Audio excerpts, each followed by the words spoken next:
Thank you so much, Griff, for stopping by, and I hope you guys have been enjoying this commentary. And for anybody of those who are coming in just after the break, because we did have a pretty intense series between Cloud9 and Team Liquid, Brian Kibler is joined with me and Noxious as we get ready for Nihilum versus Team Celestial. So, Noxious, I'll throw it to you first. How are you liking the lineups here? Seems like we have an exact mirror in terms of the actual classes themselves, but maybe not the deck lists.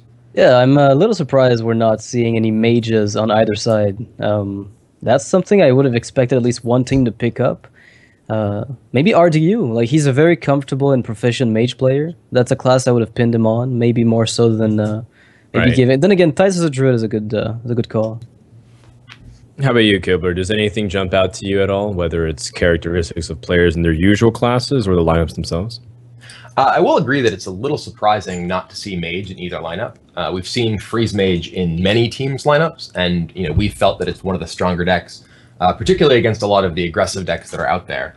So that's a little surprising. I think we did see it from these teams last week, if I recall correctly. Yes.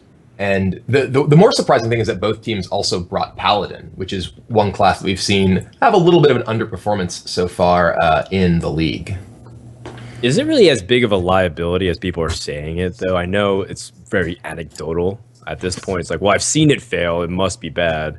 Is it even really that bad? I don't even think so. I think people overstate Paladin's bad matchups in a lot of cases. It is very poor against specifically Patron, because Patron Warrior can punish you for even pressing your hero power button. Very. Yeah. And when you're playing a deck that focuses on generating late game board advantages, that's dangerous when you're playing as a deck that thrives on killing people who have big late game boards. A lot of the other matchups that people say it's weak in, I don't think are nearly as bad as people generally say. Okay, fair enough, fair enough. We're gonna kick things off with Warlock versus Hunter. Life Coach going ahead with the initial throw here on Nihilum. He's going to open up on Warlock, which people have kind of said that it's not really Warlock for Life Coach, it's just guaranteed handlock. And yeah, that's a really fair assessment. I have never seen Life Coach not play handlock when he's chosen the Warlock class. Yeah, he actually in a recent league that I remember watching him in, that I was also in, he was actually playing handlock basically every single week, but every week he played a slightly different version of handlock. Like one week he would have giants, one week he wouldn't, one week he'd have void collars, one week he wouldn't. And one of the advantages of that is that you make it so that even if your opponent can guess that you're playing handlock, they can't necessarily pin you down to a very specific list. And that can matter quite a bit in terms of how they play against you. Yeah, I remember that. I was the Kingwin League, if I recall. Like, I casted him, and every single time we knew it was handlock, but it was never the same. And like, a list with handlock that doesn't have giants pulls out some demon stuff that you would never expect. So it's really nice to see that. But he hasn't really been innovating too much or iterating too much on handlock recently. Like, he seems to be sticking to much more standard lists after the initial hype of GVG. I believe, if I recall correctly, I believe last week he actually played a kind of interesting list that had void collars in it, but only had Mal'Ganis, I believe, as the other demons. Yeah, that's definitely what he like. That's definitely something Life Coach would do. Like, no doubt about that. Yeah. I mean, when you see a void collar, you're not necessarily thinking, okay, this is handlock. You're like, okay, maybe this is demon lock, and I can attack him down, and then suddenly, molten giant, and that could be a problem. All right. Well, he sees a Worgen Infiltrator, which heavily implies that this would be the more aggressive face hunter. Not really mid-range hunters run this type of card because you want to get that damage with the stealth minion. Otherwise, you'd invest in something else. But that still means that Life Coach is going to be taking it really aggressive. That Ancient Watcher, without knowing the hands, it could mean that he has Sunfury Protector. It could mean he has nothing, too, hypothetically speaking. Yeah, I mean, the turn one Ancient Watcher usually indicates that you have either Sun Fury or Owl here. And I mean, frankly, either one of them is pretty strong here. Getting the Owl down to facilitate that, being able to take out some of your opponent's board is somewhere that you want it. Yeah, there's the Sun Fury. Yeah. It's a little weaker though than the. I feel like the RNBK Owl might have been more proactive about the way to do this. Then again, the 2/3 is going to be taking out like 2 of the smaller minions. Like, I thought initially this could be more of a hybrid list, but it's obviously just going to be full face. Because I haven't seen much hybrid going with Worgen Infiltrator, right? I don't think I've seen any of it, in fact. Yeah, Worgen Infiltrator is generally indicative of a deck that just wants to be guaranteed to connect with that minion once. Right. Well, you want some Life Coach truth bombs here, according to how he plays handlock? He says you never ever silence your Ancient Watcher with your Iron Beak Owl. He says it's just wrong. And I was like, what? He says the only time you ever do is if you know you have lethal. Wow, I've never heard that. Well, he does run one owl only most of the time, right? So I mean, he's valuing those very, very preciously. Sure. Yeah, that makes a lot of sense. It could be the Here we reason have why he's running one owl. a juggle. That could be a big juggle right here. Oh. Does not take out the Sudden Fury Protector. So here, in Frozen Ice, he can either choose to go face with the bow or clear the minion. And it's interesting because we're going into turn 4 where Life Coach could possibly play. I mean, he could theoretically play Defender Vargas, not a particularly good defend here. But if he does attack his face, then he's putting him in Molten Giant Rage right away. And I know from talking to Life Coach that he never mulligans a Molten Giant basically against any deck, and certainly not against Hunter. So this is a scary position for Frozen Ice if he just wants to go face. I think he's going to attack the minion, and that's what we see. Now, Life Coach has got a lot of absolute rules in his way he plays Handlock for sure. Yeah. That's what makes it partially really cool too, because I know Life Coach is one of the guys who really pushes the edge of like how long you can tap and what some of the cool stuff it is. How long he take for a turn? Yeah, he does. Which is the edge of everything. Turns out it's 89 seconds. Actually, it's 70 now, right? Like since they lowered it, it's gotta be 69 seconds. That's kind of oh man, the epic number. And now, I mean, Frozen Ice is in a position where, Life Coach is pretty low, but he doesn't have quite enough burst to actually finish him next turn. Yeah. His Hero Power plus Kill Command can only put Life Coach at 5, and now Life Coach is in range for free Giants and is at mana to actually cast Healbot. Yeah, that's what you're most worried about here is like Molten Giant Healbot is a disaster. Even just one Molten. Yeah. One Molten's enough. I mean, I imagine this is probably an explosive trap, given that he's playing Face Hunter. Usually you don't see freezing there. If it was freezing, though, he'd basically be committed, and there it is, explosive trap. He basically committed to killing that Healbot. Mm-hmm. And now he's doesn't quite have enough damage to actually really put Life Coach in range of finishing him off anytime soon, and he's facing down 2-turn lethal. So I guess you're just pushing for damage and hoping for quick shot. I mean, there's no way you can actually really deal with that giant effectively. You could put it down like 2 health if you, I guess, kill commanded, but there's no way that he wins this game if he uses all of his resources on putting giant on 2 health here. Yeah, exactly. Like instead of Argus and right. What is nice though is that you can kind of move past that the Molten Giants already existed out there, so you can just go ahead and go all phase 2 before he inevitably gets a Taunter out. Because clearly he wanted to play this this Antique Healbot so he can bounce back up to 18 health. But it also means that if he has a Taunter, you need to get the damage in with the Hounds now. So I really like going for the face here and not necessarily like hedging to try to put the Antique Healbot at 2 HP, for example. Yeah, and Quick Shot is also like one of the... You're still hoping for Quick Shot. There's a few cards that could make this work. Mm-hmm. And I mean, frankly, if Life Coach doesn't do something to kill those minions, yeah, like just a kill command wins. Because he has the 2. Oh god. Oh wow. Well, kill command wins. Oh wait. Oh, that's game. Yeah, can't do anything about that. He took the gamble and ends up paying the big price here. Yeah, that's kind of the strength and the weakness of Hunter is, half the time the Warlock will whiff on answers, but when he does get them, then there's no hope of you really getting back in. Well, yeah, it's just laughably one-sided if Handlock can handle the aggro. That's why it's so funny that for a while, Hunter was considered as the counter to Handlock, and then when Healbots came out in GVG, Handlocks then we're starting to perceive as maybe even favored against Hunter overall if you know how to mulligan correctly, and chances are you end up getting the right hand.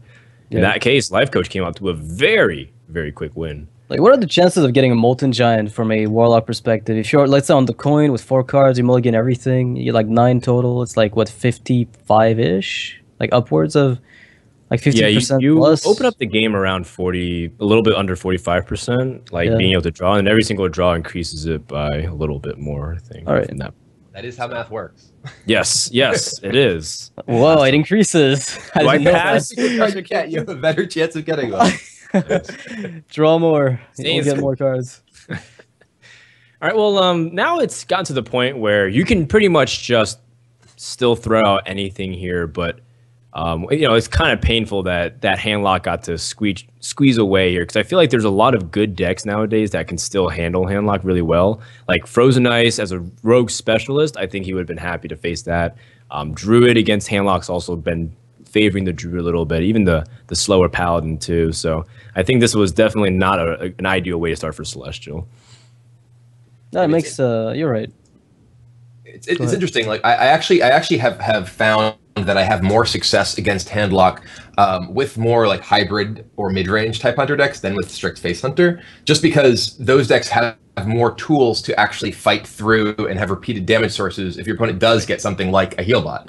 In a lot of cases, face hunter will just lose if they play a heal bot, period. And certainly lose if they play two. But if you have things like Piloted Shredder or Savannah Highmane that could potentially be these repeat damage sources, you can actually manage to burn through that extra health. Yeah, I think the best way that I was explained was that Face Hunter has very linear damage, and then Mid-Range Hunter has, I guess, exponential, not really exponential damage, but it ramps up really quickly. It's a curve. Parabolic, whatever you want to call it, I don't care. Parabolic goes up and then goes down. The idea is that you can lose. This is just a math cast now. We're just talking about math left and right. That's right. That's right.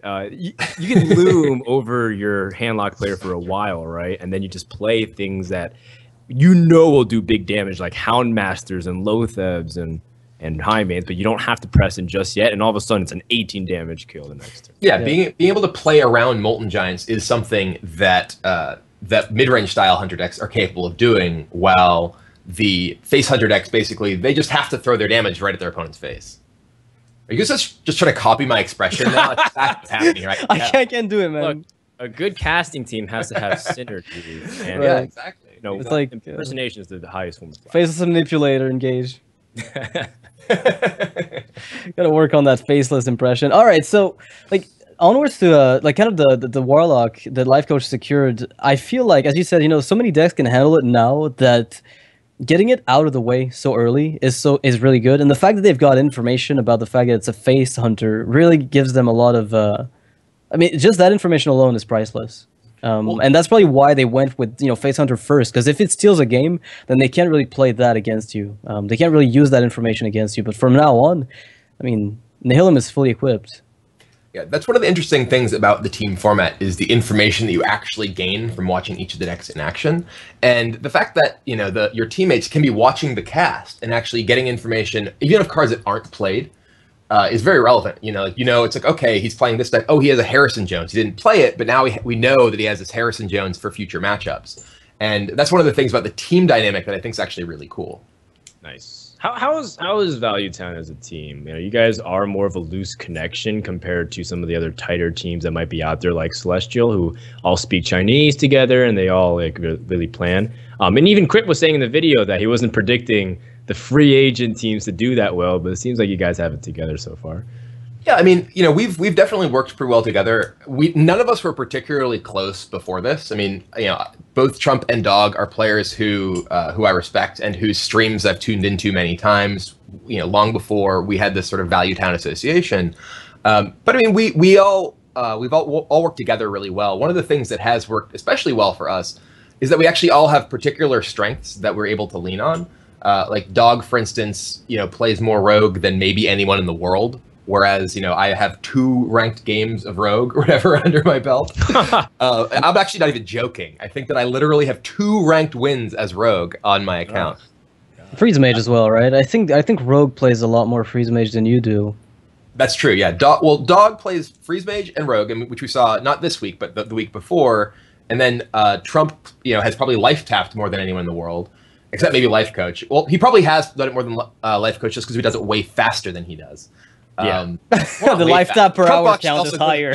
He uses his rope, pretty intense. His taps per hour are higher. For sure. Exactly, taps per hour. Yeah, that's a stat we should track.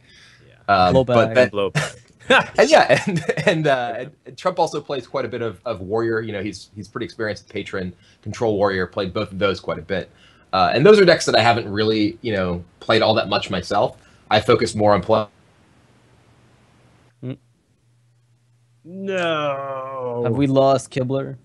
I want to know what he focuses sort of mid-range aggressive styles of decks. So we've all been able to play to our strengths in this format so far.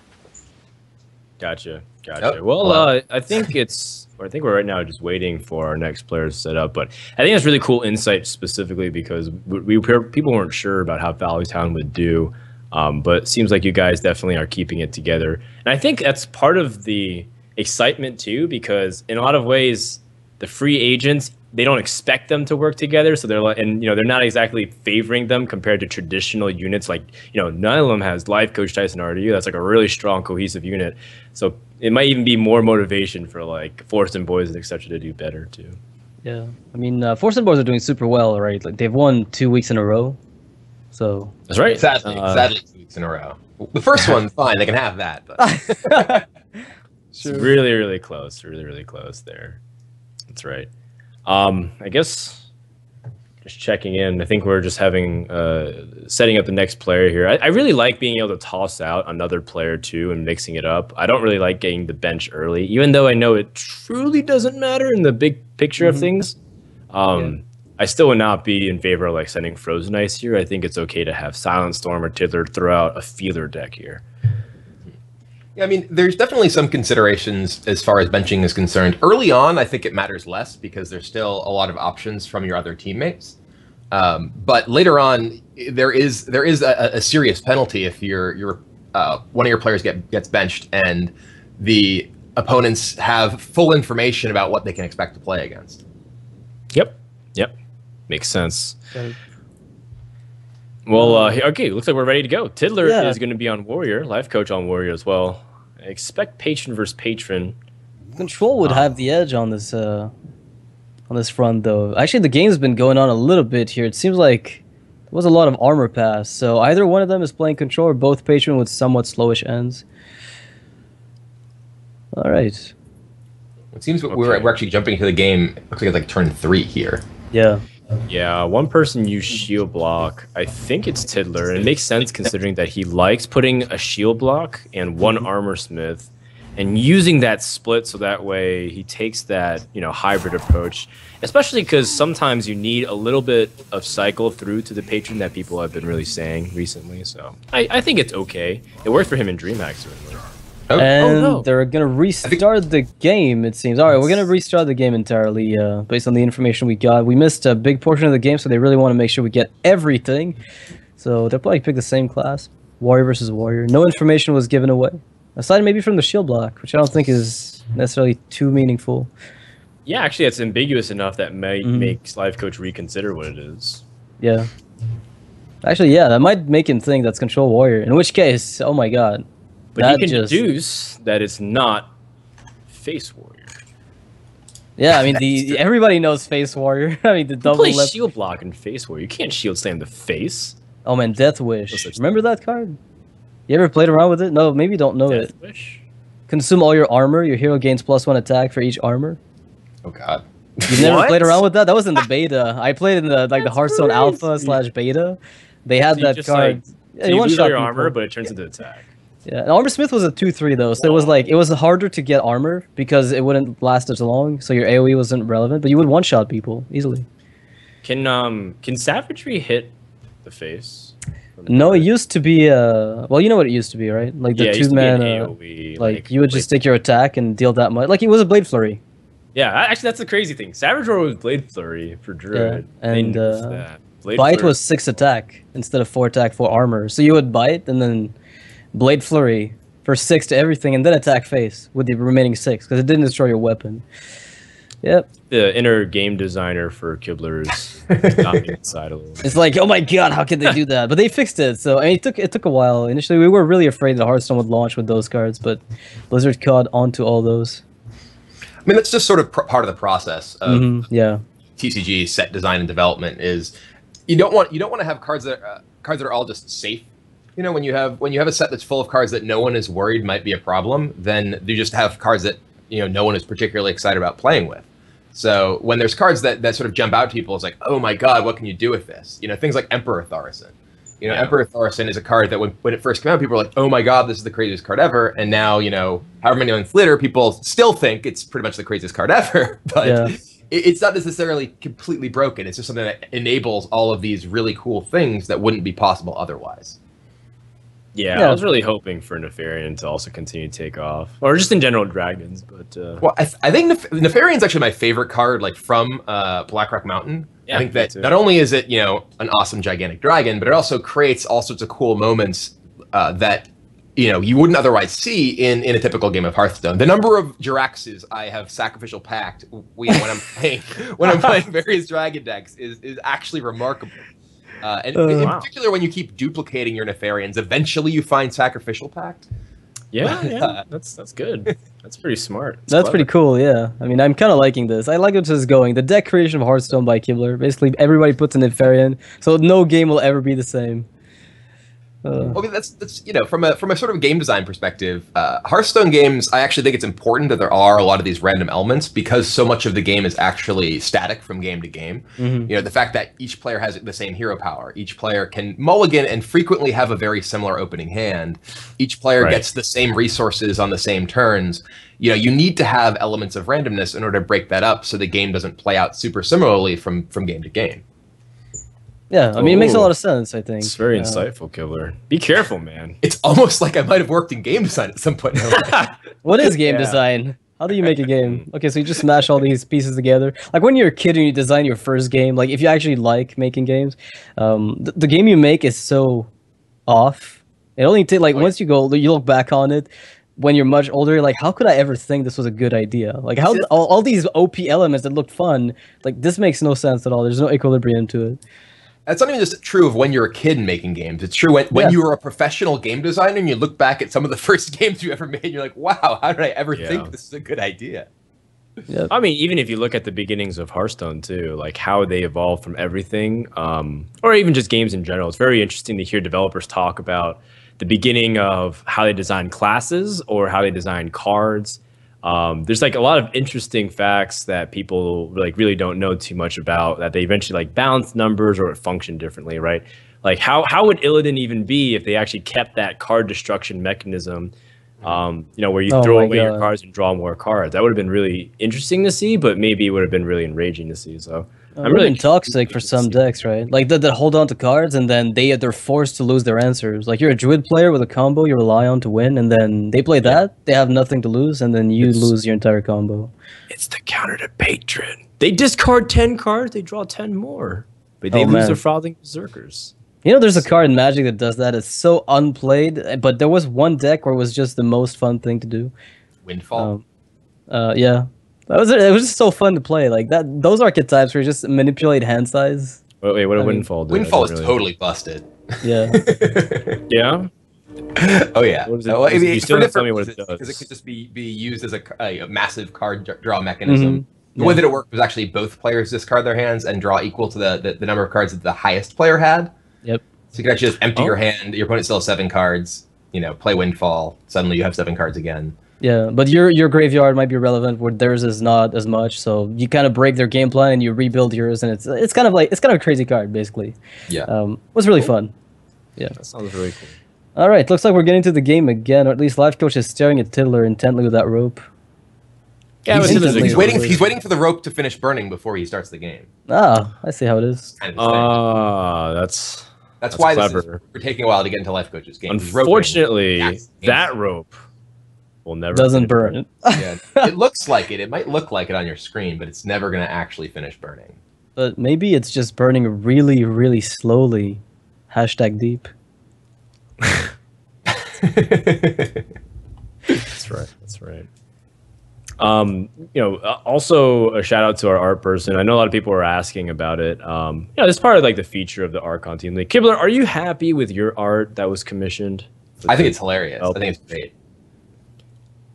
You look very, I want to say sinister in that picture, because it's like, you're smiling very heavily, and it's like you have a dragon that's like on your shoulder. It's actually accurate. Like, I do have like fangs. People are like, oh, you look like a vampire. It's like, well, in real life, I actually just have fangs, basically. Oh, so you are a Time Lord, literally. I guess so. I didn't want to let that out here on the cast, but yeah, I can't lie if I'm asked. It's right? The NDA. Yeah. Fine. So there seems to be a spectator bug, or is it? Oh man, Rope Coach is being announced by the game itself.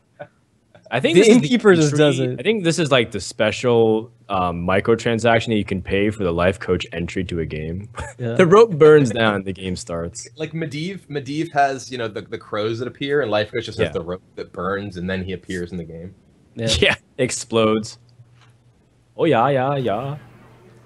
Well, all right. Turns out there was an issue on one side of the spectating. I'm not sure what that was.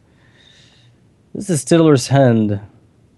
All right, so it seems like he's playing Patience still. We don't know what Life Coach was playing. Actually, did we see anything? No, just the rope. He is playing the rope. That's his fundamental strategy with all decks. Oh, I love Okay. that class. I was really hoping that they would bring that to Hearthstone. Oh, okay. Never mind. We actually do have the POV. Oh man, imagine that minion that says like +1 attack for each second left in the turn. So you just interact with the time left on the How rope, about -1 health for each second taking a turn? That would be great. and it starts with 5, so you really have to brush. I actually was really disappointed in a recent league that I was playing, where Life Coach was also in the league, but he wasn't in my group. I fully intended to just play Nozdormu in every single one of my decks against him the week that I played him in that'd the be league. great. Yeah. Perfect for a league glorious. match too. Yeah, exactly. It would have been glorious. Yeah, for sure. The entire Celestial should have brought at least 2 decks with his Dormu. I mean, Oh, you yeah, can play, just target you know, life coach every single time. Yeah, exactly. You just have Nozdormu in all of your decks. How can you possibly lose to Nihilum? Yeah, eventually they're gonna. Oh my god, this is the best in Conquest. You can't lose. You're eventually gonna win with them. Oh man. Because life coach will continue to bring patron, and you have to just drop in those Dormu and Recombobulator everything that 9 mana. But seriously, I'm talking super serious here. How competitive could that be? I mean, super serious. I don't know. The thing is, it's still a nine mana minion, so and you have to draw it. So there's gonna be lots of games where it's, you know, even if you can totally wreck one of his turns or 2 of his turns with it, you may have already lost by that point in the game. Yeah, you could also use Emperor Thorson to make it a few mana points cheaper, but You generally could speaking, innervate it out. absolutely. You know, wild growth innervate that makes things a bit smoother. All right, well, we figured out what sort of decks we wanted in, but Yeah, now the hard part, making it actually work and good. In the process, Life Coach here stuck on, you know, a little bit of an impasse. He doesn't necessarily want to easily part ways with the Fiery War Axe. He could Deathbite down this Frothing Berserker, or he could just leave it alone, or use Inner Rage to get rid of it. Do you find there's one line of play that you like the most here, Kimber? my inclination, yeah, I went to play the Inventor and probably attack and Rage it is what I imagine I would do. But you know, Frothing Berserker is just a really powerful minion, and you don't. Oh, he just attacks it and does not enrage it. Okay, I can see that too. I guess with only having 1 health left on it, it is very vulnerable to his hand, which already contains the 2 unstable ghouls. One, you know, sort of awkward thing here is that, you know, if Tiddler does just Deathbite that down, he's going to still need to use additional resources to kill it, and he's going to get hit for the 4 damage. But that's not that big a deal because it does at least turn the battle rate in his hand. Yeah, that's true. That's true. Well, why? I'm actually even confused in the beginning why you dropped Frothing Berserker that early on. But I suppose his hand was looking really weird, so he just ended up going for whatever board presence he could get. Because that is also another key element to victory. Whoever can seize commanding board control early on can pressure the opponent out. Yeah, I feel like in Patron, though, it very often comes down to the patrons more so than anything else, whereas you'll have other matchups where the Frothings are going to be much more impactful. And like Kalento, for instance, dropped, you know, he drops Frothing very frequently, let's say against Handlock, and if the Handlock doesn't have the answer, that's it. The game's over. So you're forcing the opponent to have the answer, and if they don't, then you're at least probing. In this instance, I think he might have been trying to probe for Deathbite, but Life Coach gave no information. Yeah, I mean, here, you know, the amount of damage that you take it's relevant in these games. You know, taking that 4 damage here, because it does come down to, you know, sort of many times an explosive burst turn, or, you know, 2 turns over which you're taking damage from Brim Patrons. And, you know, right now it looks like Life Coach doesn't want to. Oh, interesting. This is all right. He got the 1 hit there, and now he's going and just playing the Deathbite anyway. So just took 8 damage. That's kind of interesting. I wonder what he was hoping to draw, that he didn't want to play the Deathbite to overwrite his Axe last turn, but then decided to play it this turn. That was a really interesting move. I was not anticipating just equipping a Deathbite and attacking there. Oh, he does have the Coin Emperor. That's what it is. There we go. It does let him do that, which is quite relevant given the game state. But at the same time, he still can do that next turn too. The same exact move, but equip Deathbite and then Inner Rage kill it. I guess he does have Deathbite too. He also could have just played the Deathbite last turn. It wouldn't have. Yeah, you're right. It would have been like, except he wouldn't play the Gnomish, but then he would have got to cycle a little bit further through his deck with the Gnomish Inventor. I am by no means a Patron expert. I have literally played like 2 games of the deck. So, oh man, I like how it's 2 games of everything, because you have one game where you're like, all right, I'll try it one more time, and the second game's like, no. I mean, in a lot of cases, I'll play decks because I want to get some sort of familiarity for the play patterns they have when I do play against them. Even if it's not a deck that I'm playing all that much myself. And I do think that playing on the side of a deck that, even if you're not necessarily planning on playing it competitively, has a lot of value. Oh, definitely. Getting that information for the the tempo plays, the small turn 3, turn 4, the various options that open up to you. Just looking at those will give you insight when you play against them. This is a really big Emperor Thaurissan for Tiddler here. He gets to reduce the cost of double Whirlwind, which is huge, going from 1 to 0, and then the Frothing or the Warsong Commander rather, and a Battle Rage. So he has lots of powerful combo pieces that he's now enabled to be able to play for free, or for cheaper, and in some cases free. And still has the coin, which is actually also a big deal because it can give him that much more of a big combo turn. Yeah, absolutely. And also one thing it does do too is it creates this priority to remove it on your opponent's turn. And if he wanted to play Emperor, for example, he can't necessarily do that without giving up a lot. And in this case, it's like Life Coach will prioritize it. He falls that much farther behind in tempo. It's not as good of a turn to play Emperor Thaurissan. And that's why some of these mirrors, especially if you look at Druid versus Druid, the person that can get ahead in some of those board positions in tempo by playing Emperor Thaurissan really puts his opponents in an awkward spot.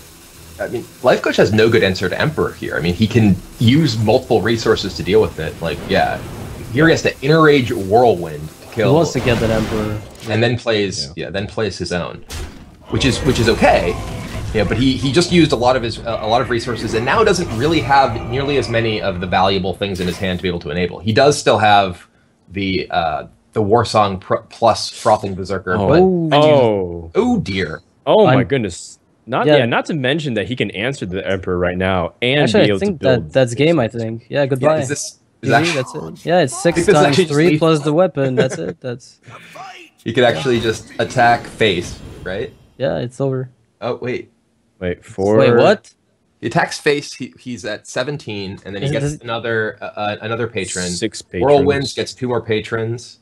He's got it. He has to do it. No, not Miss Lethal Tiller. I don't know what's happening. Tiller, don't do it. No, he's coining Whirlwind for. Okay, he's gonna Battle Rage. I guess. I mean, he's got it pretty much already with the Deathbite trigger. I'm fairly certain this ends up being at least close to lethal. No, it is lethal. I'm pretty convinced that it is. Like, also, I don't know about you, but that rope seems to be burning a little too fast for my taste. I'm all for like hurrying up, but that was really quick rope burn. Did he miss lethal because of the rope, or was there just no lethal? Because I thought he had like 12 more damage coming right in from those patrons.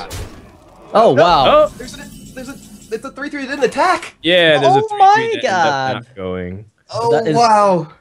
Well, does that change? Well, the ghouls couldn't. His face. He is seriously just totally face palming right here. Zale style. Yo, how many of those missed lethals will we get on Patron this tournament? This is just... Yeah. More importantly, how many easy montages will Disguised Toast have of people missing these lethals? And can Life Coach win right here?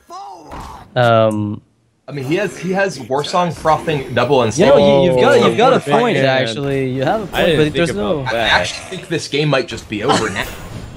Like, the other way. I can't even fathom Whoa, this has so much potential to be crazy epic now. You know what, Trollden? You got your work cut out for you. Actually, yeah, I think this is gonna be, what, another Yeah, 10 he damage. keeps spawning more About 7 patrons million with damage. the unstable ghoul. They keep dying and spawning. So he just queued up the actions and passes, and he wins the he game. got it! He got it! He's already fist pumping. He knows he got it because the skull mark hit over the face. Oh my god. Oh! Oh wow! Life Got coach stealing that win over from Tiddler. Like, this is just a pure steal. It feels dirty to do it, but then you're like, you know what? The rope has had me before. It will have you now. Oh man. Better smile, life coach. You're on patron camera. Woo! Look at that. 31 damage to other berserker. I mean, that is game. really, Life coach really is tough done. for Tiddler there. You know, knowing that he had just, you know, a split second away from attacking with that Grim Patron into dying on his next turn. Like, that's something that you really have to have the mental fortitude to be able to fight through if you're going to recover from that. Yeah, and I mean, he knew he had 6 spots for the patrons, but I think the calculating how many would spawn from the whirlwind is what took him a little bit longer. You know, with the coin play indicated that he had a longer plan, so it took him a little bit too long to get it through. So Life Coach is gonna steal this series. You know, he undefeated already, sealed up all his matches today. I mean, stealing is not an appropriate word. That was donated by Tiddler. I think Life Coach just got his top donator of the day. I mean, one of the things that is difficult about Patron isn't necessarily just the fact that you know, some of the complication or the complicated math can take a while, but the fact that literally dragging your cards and the animations of your cards can also take a while. You are actually fighting against time more than anything else, which makes it shocking that Life Coach was the one who won the game when they needed to figure something out like that.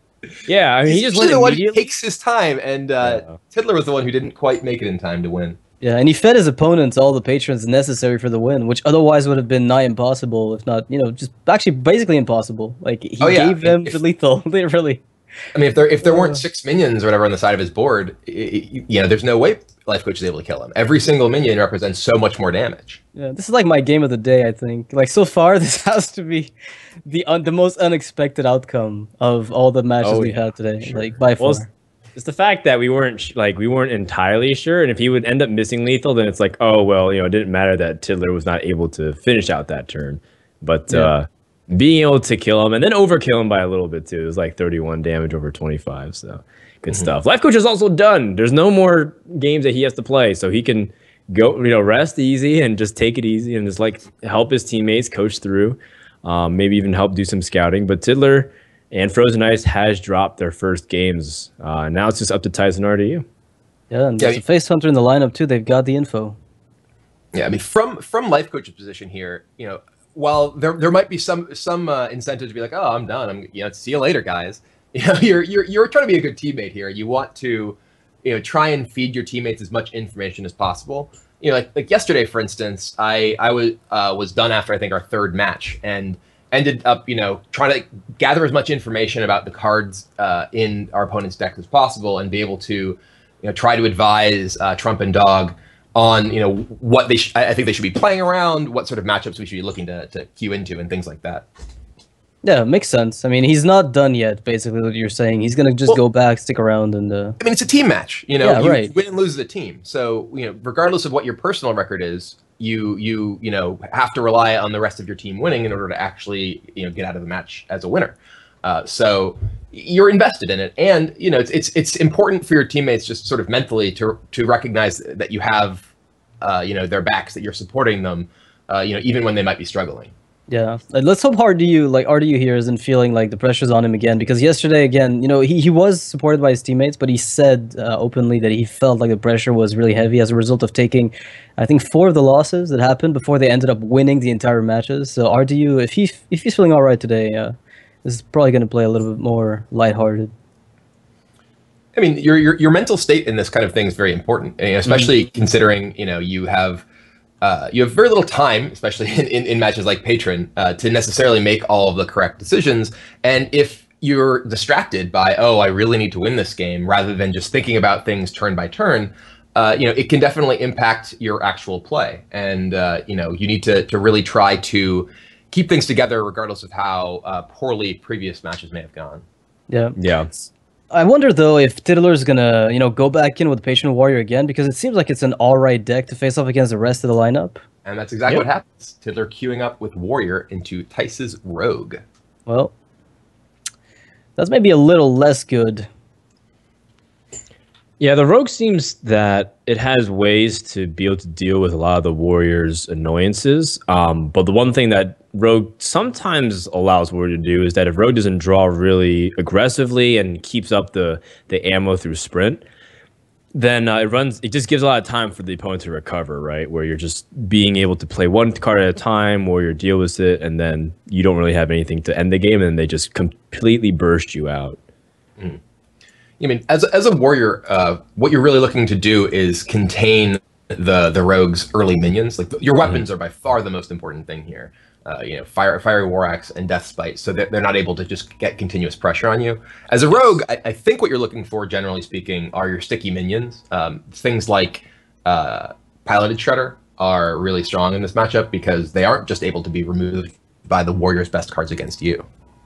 Yeah, it's one of the few cards I can go toe-to-toe with Death Spite, and sometimes in rare instances even be better for it. But on the same edge, you've also adjusted for this matchup for a few things. Some Warriors have been so prominent that Rogues are not running Violet Teachers as commonly, maybe not even running any. Some people are also going for Harrison Jones in their Rogue deck to try to make their Patron Warrior matchups even better. So yeah, I'm looking forward to see if Tice has any of that. I think Harrison Jones is one of the most important tech cards in Hearthstone right now, with the popularity of Patron Warrior. I actually think a lot of classes may even want to play Ooze, because you can actually guaranteed kill a Death Spite before it can enable Patrons.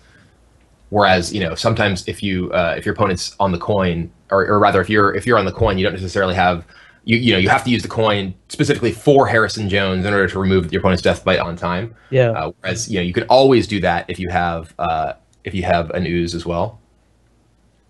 Yeah, that's a good argument. You're right, because the oozes, like, you're using them for the same purpose. Sure, the cycle is good, but very often you can also get the almost same effect for a lot cheaper. Mm-hmm. Yeah. Noxious, I feel like we were casting a series earlier this week together where we saw someone running 2 oozes and Harrison. There's just so much weapon hate overall in that deck. Oh my god, who was that? That might have been. It was definitely in the Vulcan League, where they could target. Oh yes, it was Koofdon versus Bunny Muffins, who was running like very aggressive Face Hunter and Face Pally, and his opponent had like 2 heal bots, 2 oozes, and 1 Harrison, and just something absolutely insane. Yeah, it was awesome. That's what it was. It's no-nose Dormu, but yeah, but you do what you can against Face Hunter. No worries, no worries. You laugh now, but maybe in a couple of years or so, yeah. If they make it a 4-12, and it's actually like that already makes it better. Yeah, it'd be nice. All right, so here we are actually into the game. Yes. Tiddler as Warrior once again, Tice as the Rogue. Neither of them with a particularly exciting couple of early turns.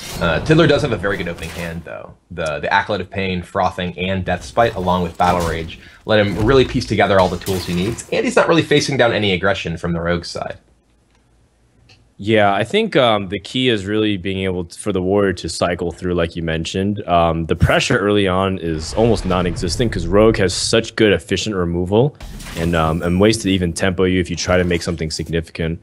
That's why a lot of people who, when they initially start playing Patron, is like, well, it's an empty board. Do I ever drop this Frothing Berserker just straight up and try to challenge? You don't necessarily need to, because you can focus on drawing through Battle Rage, get the Death Spike, get the Acolytes going, and then the Frothings become that much stronger as the game develops. Yeah, and here, Tiddler, he's going to, I imagine, develop the Death Spike, just go straight to the face, allows him to set up for possible, turn with maybe Acolyte plus Armorsmith next turn. Because really what Tiddler's looking to do is dig through his deck, find the sort of pieces he wants to put together. Because if you play your Acolyte alone at this point, number one, you're not enabling it on its own, and then you're vulnerable to, Drake plus Backstab or Deadly Poison play, which, are very standard openings for Rogue. So it's kind of a waste. Yeah, I mean, when you're playing against Rogue as a deck that is capable of playing a longer game, in many cases, you'll want to try to do that, because you can leverage the fact or get back some of the tempo that the Rogue is actually usually able to generate with cards like Backstab, when it's able to use its early turns to get value there. And if you're not letting them do that, you end up in a significantly better position. You see exactly the. Oh, are we seeing Armor Smith? No Armor Smith. Okay. Yeah, Turns out probably he's the gonna battle stack as rage. much as he can. Yeah, Well- he just uses hero power instead. Yeah, There's not I was a gonna ton of say. Oh, he's not damaged past oops. He has no actual damage on his health. So that's a bad battle rage. Good thing he didn't do that. Terrible play. If he did. Dice with a double prep and I mean with the prep and the double sprint, like he doesn't have many options board wise. Like he would have loved a shredder or something. Anything here would have been pretty much better than having to prep sprint because it's still leaving you with a bit too many cards, and then you can't backstab because the thing is damaged. So you kind of have to deadly poison after this to kill the acolyte. And even then, Yeah, this is like one of those really awkward scenarios. But the nice thing is that Rogue does have ultimate board clear potential because they have cards like Blade Flare, like we're talking about. So he can afford to dump a little bit of this and then try to refill his hand so he'd be well equipped. But Yeah. in the Overdraw. resource war and the acquisition war, I think Patron in the end is the one that gets the better of it. So just be careful. well, he's gonna be overdrawing by one card at least during this game. Let's hope it's nothing too important for him because otherwise this could feel terrible. But he's got the South Sea deckhand with double Tinker, Sharp Sword, so I don't think he'll be feeling too bad about it. Second prep would be devastating to lose though. Yeah. Well, it's a pretty clear Emperor Thorson play. You just want to reduce the cost of all these things. Also interesting to note that Tiddler is one of the few warriors I feel like are still running Gromosh as one of the main finishers or burst potentials. And with so many cheap activators, it feels like that might be a relevant force, considering that he already has also a Frothing Berserker. In this matchup, I actually think that Grommash is actually a pretty powerful card. The Rogue has a lot of ways to deal with your ability to create a big board full of patrons, and doesn't really play all that much to the board itself. So you're not really in a position where you can frequently get those huge frothing berserker kills later on. But the Rogue is using its life total as a resource, so that the burst damage from Grommash can definitely come down and end the game in short order. Yeah, that was an interesting turn from Thijs as well. I mean, he decided to eviscerate instead of using the deadly poison on his dagger to kill Emperor, knowing that he does need that health. You mentioned he's using it as a resource, but he will do it pretty much every time. But against Patron, they have to be very cautious, and they know that. Like every player who plays Rogue against Patron knows that if you're too reckless, you'll just get one-shotted. Right? It's kind of like the one-turn kill. I mean, it's important to recognize that while your life total is a resource, you can't expend it for no You need to be reason. careful about using it, Right. in particular against decks that are capable of a lot of burst damage like Patron is. Exactly. Yeah. So that's why Thijs is I think Thijs is playing this very well here. Yeah, I definitely like that particular play. And here we do see a Violet Teacher in Tice's deck, which, as we've mentioned, can definitely be a liability in this matchup. I wonder if he has Violet Teacher in addition to the piloted shredders or instead of, because that's usually one of the places where rogue decks kind of have a bit of variation. But it looks like, oh, he's just going aggro. So that's 15 damage total from just those two hits. Unless he Well, wants you to can stack still even- hold onto this weapon too for like next turn if something What happens. if? Yeah. Also, I think with the Goblin Auto Barber, I think this list also runs the Assassin's Blade because it gives it a lot more potency to the blade that you don't feel like you have to attach an oil to because it gets too expensive. So I think Tice has a lot of weapon damage coming up here, and if Tiddler can't be threatening the push for a win soon, then it might be the opposite way, where Rogue is the one looking to get its combos off and end the game. And this, I like this from Tiddler. Just he's able to use the Whirlwind to both kill the minion that Tice has in play and activate Grommash. And that 10 is a lot of damage, and 8 is a lot of health. So that's going to be a difficult minion for Tice to actually get rid of. I mean, Goblin Auto Barber, Tinkers, and Phase Blade Flurry. The problem with that play is that then your Assassin's Blade, if you get it, is going to be reliant on getting the what's the name of the other one? yeah, The Deadly Poison even- #2. But even if you get it, though, I think it's okay because it's still repetitive damage. Like you can see the Assassin's Blade as like an investment of Right. damage over the next few turns. Oh, you're right. Yeah, that Auto Barber was actually a pretty good draw because he needed to draw something that I guess he doesn't need to draw anything to enable the Tinkers. He could have just cast Tinkers naturally. Yeah, but it would felt a little weird because But you're wasting this the does- damage buff, Right, right? exactly. You end up wasting that otherwise. Oh, That's quite a bit of damage right there. Another big swing. guys, this game escalated very quickly. I don't Oh, yeah. know. Just kind of smacking each other. Just kind of hanging out to, everything suddenly taking tons of damage. Yeah. And what could... I mean, like, there's a lot of armor gain here for Tiddler if he wants it. Or at least a little bit of armor gain. Yeah. If he gets the patrons out, he's got the Whirlwind. He's got the Slam if he wants to use it. Yeah, he's also got Battle Rage to also fill up his hand a little bit. No, I think he's going to do very well here. With the Execute can be used if he doesn't want to use the Slam on it and just get another patron from it. Since he's seen one Blade Flurry, it's less likely his opponent has a second one.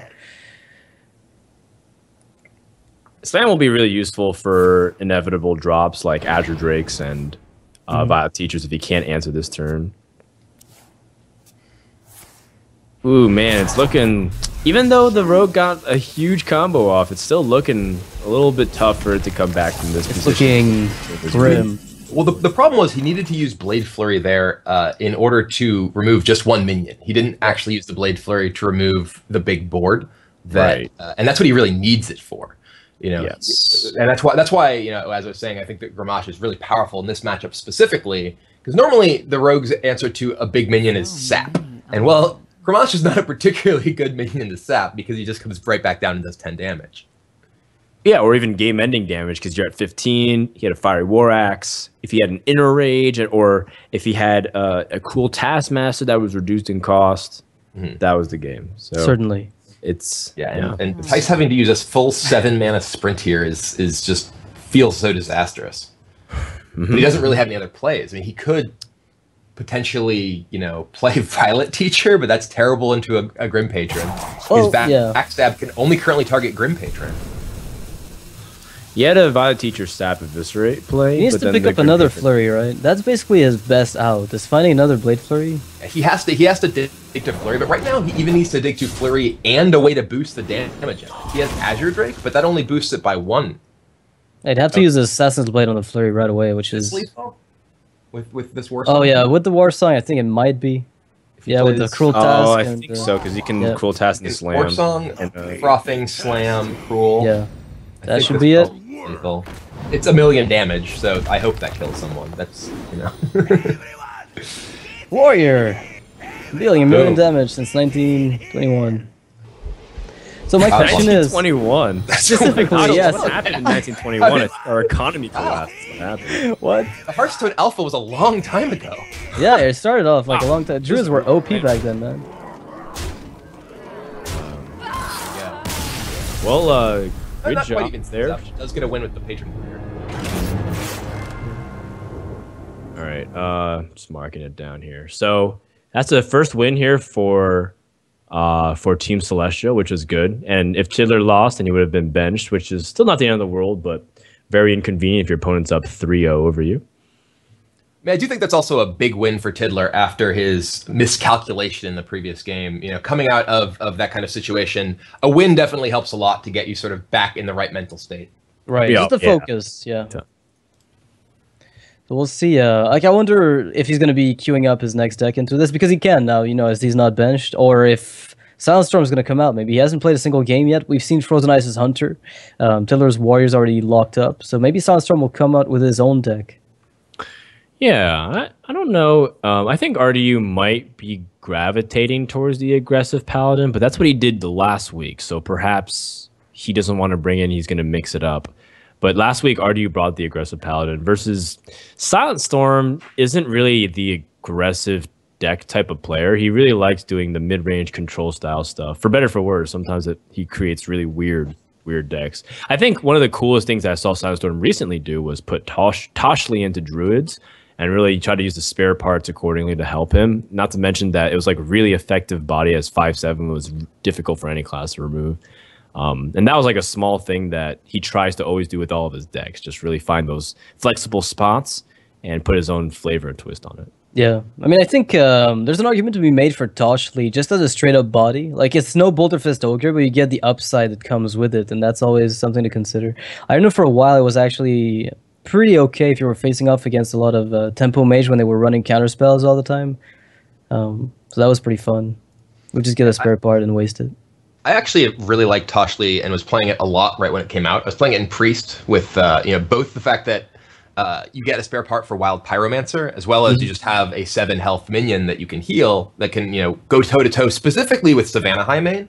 Right. Most minions of the same cost can't actually fight Savannah Highmane and win, other than Boulder Fist Ogre, which I actually had to represent at some point for exactly that reason. Yeah, but I got so many. Got something with the ogre. Huh? What was that? I think Frodan's got something with the ogre. He hypes it up a lot. He's the only ogre that does what I tell him to do. I swear I tried so hard to make the Magi. What about the Magi? No love for the Magi? Come on, man. I don't 4 for 4. I try to win. I try to win. Smart. Oh, okay, I get it. All right. Yeah. No. I'm just saying, like, I've had so many bad experiences with Ogre Brood, but Boulder Fist Ogre, man, it's especially if you're playing on a new account. Like, I'm trying to climb Asia once in a while. Boulder Fist Ogre surprises me. I actually had a game in the Tavern Brawl yesterday where I played Recycle on my opponent's Mogor and got my own Mogor. It was a very fast process of recycling the Mogor. Wow. So nature does what it knows technology's best. advanced so far. Oh, and this is, we see the very different version of Paladin from RDU now. Zombie Chow, not the kind of card that goes into the aggressive deck that he was playing in last week's matches. No, not. And this is something that I think is a good general strategy for teams in the league, because you don't want your opponents to be able to really pick up on your tendencies and play specifically to beat the decks that they expect you to bring. If you keep bringing the same style of deck for the same class, then they'll already know in the mulligan stage of the game what sort of cards they're looking for, and that can be a pretty big deal. Knowing that you want to mulligan for, say, Zombie Chow because you're playing against an aggressive deck can be the difference between winning and losing in a game. Yeah, I agree. Not to mention that RDU is well experienced with this deck. He's not switching. Sometimes people switch for the sake of switching and they're not well experienced for it. And I don't even really mind talking about it much because he's willing to admit it. But Nimsh in the past was like trying really hard to not be predictable as an aggro player. So he started playing like a lot of really heavy control decks like Control Paladin, which was not his forte. And it was just like, it actually really suffered some of his matchups. But RDU is not like that.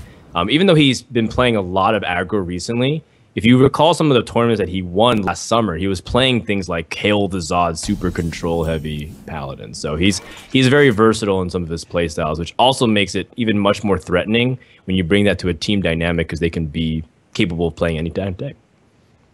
Yeah, I mean, I know that in our match yesterday, we actually were specifically trying to queue decks into Forsen's Warlock deck that we thought were good against Zoo, because Forsen has not only played Zoo last week in the team league, but historically has tended to play more aggressive decks. Yeah. And then he was playing, Malagos Warlock and Freeze Mage last week. So it's the sort of thing that can really get you even like minor edges in single games in matches can be a really big deal. Yes. Right, so looking at the board state here, that like this is pretty much a nightmare for the Hunter player, but the Misha might kind of equalize things if RD decides to Aldor it and he starts damaging his Zombie Chow, and then maybe he can pick up some value with Unleash the Hound, but for now it's not looking exactly stellar for the Hunter player. Yeah, the Misha, you're just worried about a couple things because your opponent's on the coin. True Silver Champion allows you to answer it. Not even that, but even if he just traded directly into Misha, lost his Zombie Chow, he could play Pilot Shredder or something that just you don't really have a lot of ways to answer it, and you need to be able to get this board advantage early on. But this is what what Frozen Ice might have been somewhat waiting for, is the ability to really get something done. Because after Aldor is hit, then suddenly the Zombie Chow starts being more vulnerable to Explosive Trap and some damage from your hounds. But then again, you're still not putting maybe enough pressure to feel comfortable about it.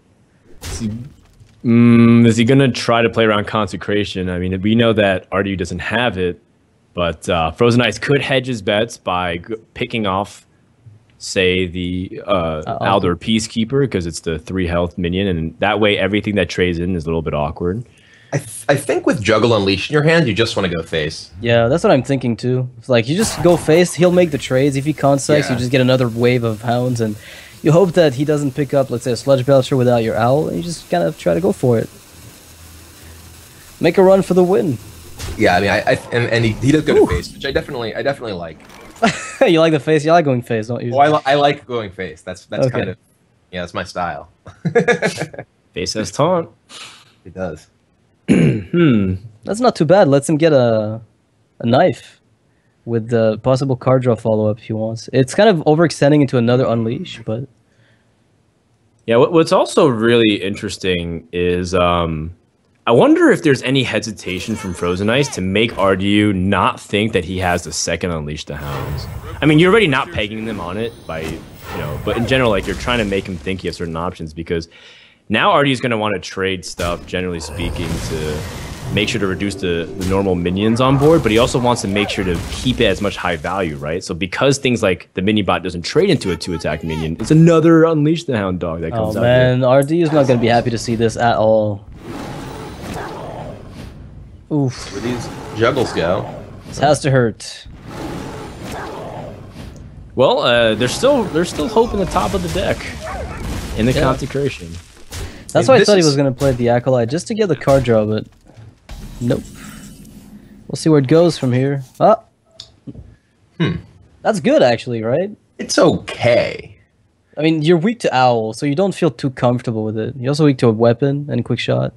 I mean, the problem is not necessarily, like just establishing a board presence right now. It's just your life total's so low. When you're at 15 against this board as a paladin, and here he's forced to ends up having to use his coin on the Acolyte, which means that next turn doesn't really have any plays. Like, he doesn't have, he kind of wanted to be able to eventually coin Boom. But this is definitely pretty strong, because it does force your opponent to give you at least a card draw. But we know that Frozen Ice has the quick shot in his hand, which means that that's not really going to stop the board he has in play. And if this animal companion is something good, either Huffer or Leok. Oh wow, the best one. That's like, yeah, there's no consecration, so you can just be fine with giving multiple minions extra attack. Oop, there's land hands, but there's not that much mana.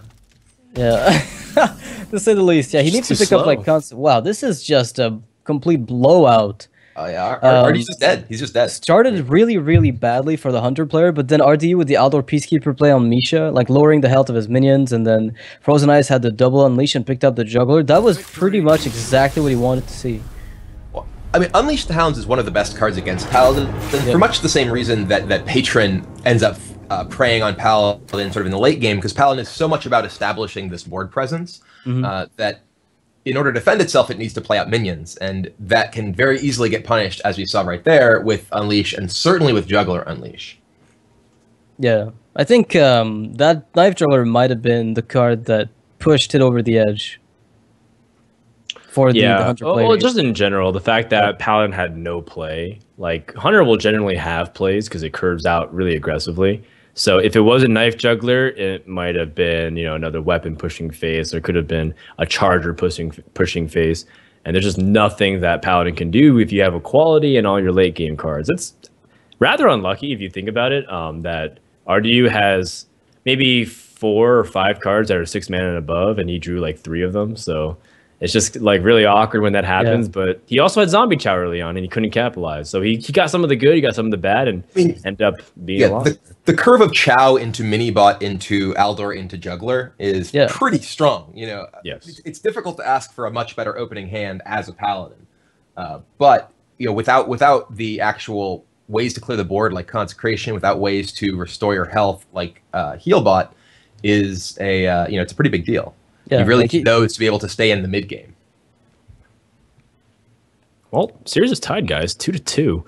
Frozen Ice also gets a win, and that's RDU's first appearance and loss. RDU has not performed well last week, and I think he's looking to bounce back for certain. But the field has narrowed down a little bit. Both warriors are out of the way, but the Hunter and Warlock has been split here. Still rather even. The only question marks remain over, for example, what Warlock and Paladin the Silent Storm playing, because I think everything else has been figured out by now.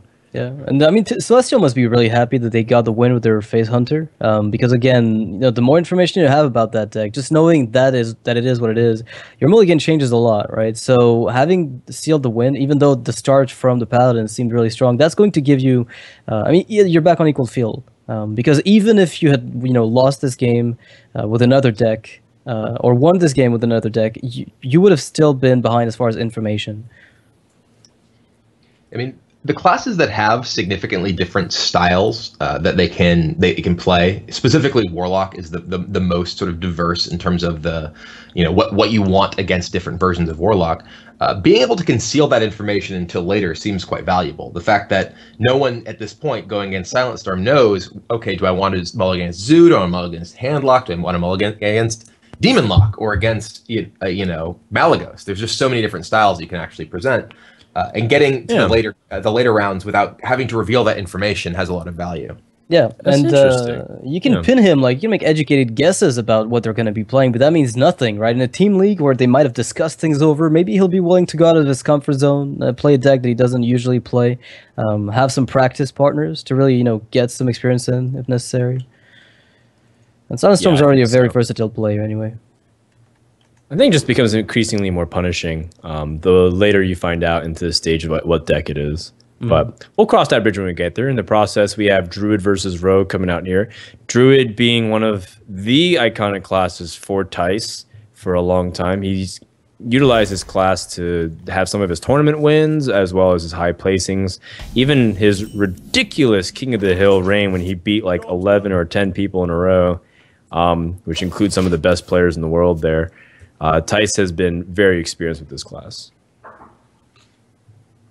It's not been doing so well for other players, but Tice is still one of the exceptions where whenever he seems to play the deck, it kind of just works. I've seen him play in multiple tournaments. Let's say he very often brings Druid, and it doesn't seem to ever really fail him as much as it does other players.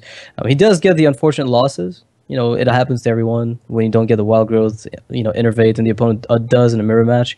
But when it comes to facing off against, not symmetrical matches, then he seems to always get something done. I mean, Druid is definitely a class that has the ability to beat anything and the ability to lose to anything. Yeah. Very polarized in the way that it actually comes out on the board. I mean, it's so much of its power is typically heavily reliant on the two acceleration cards, Wild Growth and Innervate, and specifically the timing when you draw them.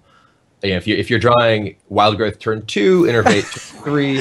I know that. I casted that game of you when you were playing Druid, Kibler, and you had like double Wild Growth, double Savage Roar, double Innervate, and nothing else. Like that was the worst game ever to watch. Sometimes that's what happens to you. That's your life. But oh man, that was a great game to watch. Never lucky baby rage or whatever, but yeah. It was priceless because at first your hand looked really good, and then after the second Innervate, we were really getting worried, and it didn't seem to really improve. All right, so the Shade's been developed already on turn 4, a bit off curve, no Shredder, which would have been a bit better here to handle the Violet Teacher. He's gonna have to find another way to do that.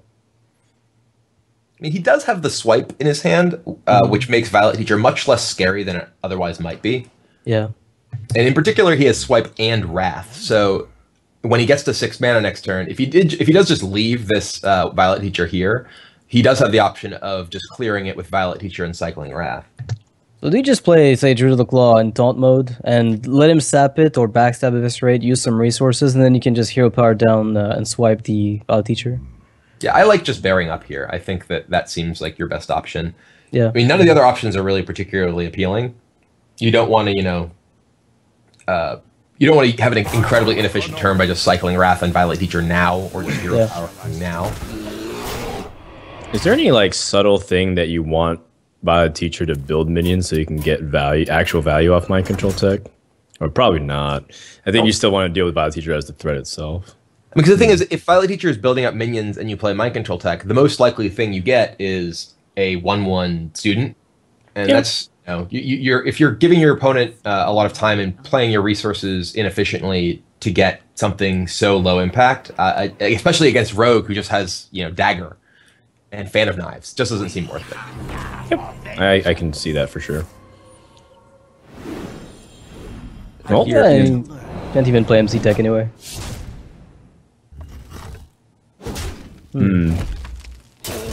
Well, dealing with his Visage is important, but I like this setup with the Thanos too, because you definitely want to get that cycle. Save the Sap is just so powerful for any taunts that eventually come out too, or big minions.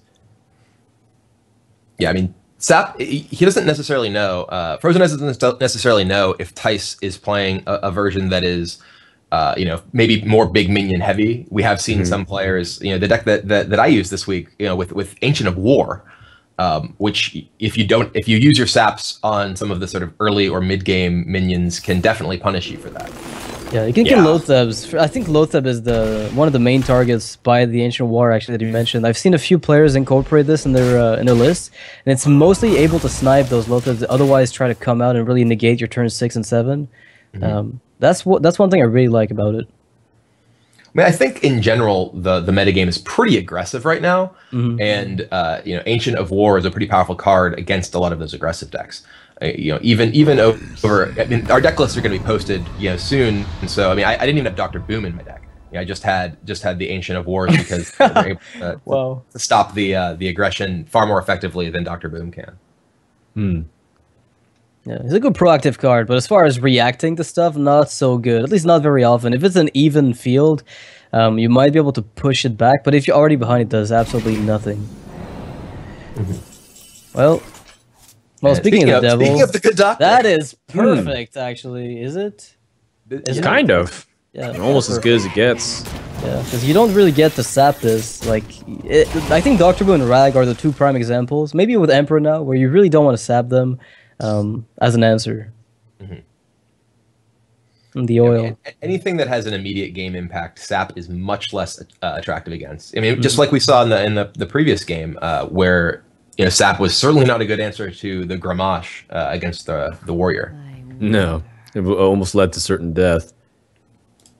In this scenario, though, Rogue still traditionally struggles with big health minions. In fact, I've been seeing some rogues run the big game hunter into their decks too, because they just were tired of dying to stupid things. Like, for example, the rogue feels like it should have an advantage tempo-wise over decks like Zoo, but then when the occasional Mal'Ganis came out, it was actually insta-lose if you don't have sap.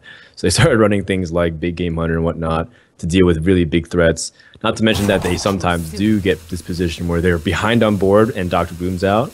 What are you supposed to do? You're just going to fight inefficiently, or you're going to stall for time? Well, it seems like he's gonna have to stall for time here and try to get something done a bit later. I mean, the blade is nice, but it's not fast. It's not fast enough that you can really start pushing for a big oil turn and recurrent damage. You really want to get that a bit later when you've already secured the board, which I think is the biggest weakness of Rogue in some way, that it needs the board to do anything very often. Yeah, I mean, like Patron when you have oh, go ahead. No, go ahead. I'm done. I was just gonna say when you have a minion in play as a rogue, the card Tinker's Sharpsword Oil becomes so much more threatening. Right. You can enable it with the deck hand, but that's a really vulnerable minion, especially there's lots of different classes that can do 1 damage quite easily. If you have it on a bigger minion, even like say this SI agent, that takes a lot more for your opponents to be able to deal with effectively. This is not a position I'd like to be in if I'm Frozen Ice. No, this is an awkward spot for sure. You have to cycle. I mean, there's a way to kill it for sure, but you have to face tank, 7. But I'm trying to see if there's maybe a way for him to potentially say, you know what, I can't play around combos, so I'm just gonna try to kill. Yeah, that's what I'm thinking. And I don't think there's any way for him to play around combo at this point. Pretty much regardless. Yeah. So I think if he goes really aggressive as opposed to super defensive like Healbot, there might be an opportunity to draw Blade Flurry. Like if he attaches a Deadly Poison on the Assassin's Blade now and Wax, he can do up to 10 damage. And then next turn, he might have the ability to go for a huge Blade Flurry with... he can kill Dr. Boom at least. I think he'll at least want to do that with the Tinker's Up and his dagger. Okay. That's a very simple way to... That's fine too. To remove some of the board. Either way, the game's like... Oh, he's trading. Oh, yeah, he was pushing for the trade a little bit, but that's really bad. If you're gonna that's really bad for him, because if he's gonna be weak to combo, I think that's pretty much game over anyway. Well, no, thankfully he did, because the Druid Claw plus Savage Roar, I think, was lethal there. Mm-hmm. I mean, his minions in play weren't really worth keeping around against the 2 boombots. That's the thing. Yeah, that's true. Very likely to actually die to the boombots, and they're very close to almost guaranteed to die to the boombots, including the hero power. Yeah, it doesn't feel good if you're the rogue player here, but then again, what shows do you have? You're really cornered. The Doctor Boom be forcing a sap out of you when you don't have like a backstab eviscerate with some source of spell damage, because very often that's what ends up happening. It'd be like Drake with backstab eviscerate or deadly poison setup, and then eviscerate. This is definitely a horrible spot if you're the rogue. Yep. Yeah, you're getting... Tice is feeling really confident that, hey, what if you even Blade Flurry me? Fine, you might die. Yeah. Those boombots might just give me the win. Oh, like, I feel so nervous to just Fan of Knives or something, you know? It's scary. Oh man, he's gonna have to heal bot and then Fan of Knives. Heal bot, then Fan. Alright. Well, he might still go down to 2 health, right? Yeah. Imagine if he goes down to 2 health and he just dies anyways from the next draw. Oh. He's going to 7. Lucky 7, maybe. We'll see. 7 is still lethal for the Force of Nature, which could have been drawn, but in this case, it's back to the drawing board here. Wow. And that shade will sit there uncontested. Shade and Force of Nature. They're really, unless Frozen Ice gets a Blade Flow. Oh! That is actually exactly the card he wanted, but he's still dead. Yeah, he's still there's dead. a silver lining. He got to do one last thing before he went the graveyard way. What's damage, but he's exactly dead anyway. He's actually slightly more than exactly dead because of the keep. Oh yeah, you're right. Like over dead. Yeah, the BM overkill with the keep. Does he want to show that he plays Keeper in his Druid deck? I don't think he would want to do that. I mean, I know that Tides of Time was running 1 Keeper in one of his lists a long time ago. So again, just don't show that. Still had all these. Boom. All right, so that means the Druid's able to get a win. Druid's been struggling a lot in the ATLC, but looks like Nihilum was able to get that win. Very important here. And Frozen Ice gets his 2nd loss here. So that's 3-2 for Nihilum. Yeah. They're feeling really good probably at the moment. I mean, RDU, again, the focus really needs to come back for him. He needs to get a win in order to maybe get back into it, because he spoke again yesterday about him feeling a little down. So we'll see if he can pull off a win against one of the other players. Silent Storm is still a big unknown for Nihilum right now. Like Paladin and Warlock, what do you think they're going to pin Silent Storm on based on past performances? Well, I feel like Hunter here is still relatively okay against pretty much everything. Druid's out there. Rogue, of course, still struggles sometimes with the Hunter. And I always feel confident whatever Paladin that the Hunter goes up against. So I feel like this could be a good opportunity for RDU to sneak in, get his first win. If your opponents are predicting that, then they'll go ahead and play the deck that they feel like is best against Hunter, so that way they can sneak that out too. But right now, I'm definitely leaning towards Nihilum. I like the fact that Hunter's still available here, and they give a lot of chances for Paladin, because that's my big thing. I just want the most chances for what they perceive to be the weakest deck here. I mean, it's difficult to say what deck they might necessarily feel is weak here. I mean, RDU with the Paladin, we don't know what Warlock Silent Storm's playing. We don't know what Paladin Silent Storm's playing. Paladin is typically pretty weak to Rogue. It's one of the rough matchups because they do have the Blade Flurry tools to clear your board late, as well as good tempo tools to keep you from getting an early board presence. So that looks like it may be the sort of linchpin of Nihilum being able to win this match, is getting that Paladin through to a reasonable matchup. Yeah. You're right, actually. Maybe the Warlock's not actually too bad. I mean, if you're facing off against a Zeus, say from Silent Storm, that's a really good matchup for Paladin, I'd say. And Headlock is also not out of the question. It's one of those decks you can always somehow get wins against nowadays, because the Divine Shields really make it a bit difficult for the Warlock players, where they have to use a lot of recurring damage sources to deal with the Divine Shield, and then they have to Hellfire later. So they've got all these little pressure points that you can sometimes sneak in and then turn the tide around where they can't remove the board. Yeah, I'm playing mid-range Paladin. I'm generally pretty happy to run into any Warlock deck except for the Malagos combo decks. Yeah, that's a deck that's able to just burst you down in a single turn from very little board presence. And against Zoo, against Handlock, stuff like Equality Consecrate Muster for Battle. These are all just reasonably strong cards to begin with. And here we will see Silent Storm playing Warlock, and we'll find out what it is. That's good. That's good. I was worried that maybe Silent Storm was like not even awake. At this point, he's like, "All right, guys, I'm gonna take a nap. Wake me up when you need me," type thing. He's just been sitting out the first 5 games. It was kind of funny that Trump was talking yesterday about how the 10 a.m. start time was so early for him because he usually sleeps later than that, and I was just like, okay, well, hopefully you're at least awake in time for you needing to play your first match. Yeah, and guys like Tiddler, it's 3 a.m. for them when the event starts. Right now it's like 5 a.m. I think. So you gotta reconfigure your schedule around Hearthstone. Like your entire life cycle revolves around when and where the tournament sun rises. It's kind of a weird thing. It is really interesting, seeing how many players are playing late in the night wherever they are. I remember recording the first Challenge Stone deck building portion, and I was like, oh, it's almost midnight, and people are like, I've been awake for 20 hours already. Why are you complaining that it's almost midnight? Oh, I guess that's a little worse. Yeah, I know. Yeah, like Orange First hadn't world slept Hearthstone last time, problems, man. Like, we saw him play last time. I think he hadn't slept in like 30 hours. I think it's funny because I think Korea. Yeah. I think it's funny because I think Hearthstone, like especially over the past 6 months, has like truly spoiled me because it's like, what do you mean I can't play Hearthstone in a tunnel when I disconnect for 5 seconds? It's like, Ferdinand, you should be focusing on driving on the road. You should be playing Hearthstone on your Android phone as you're driving on the highway. It's like, shut up, logic. I just want to play some cards. Kind of what happens. People just get really, in that mindset for card games. It changes people.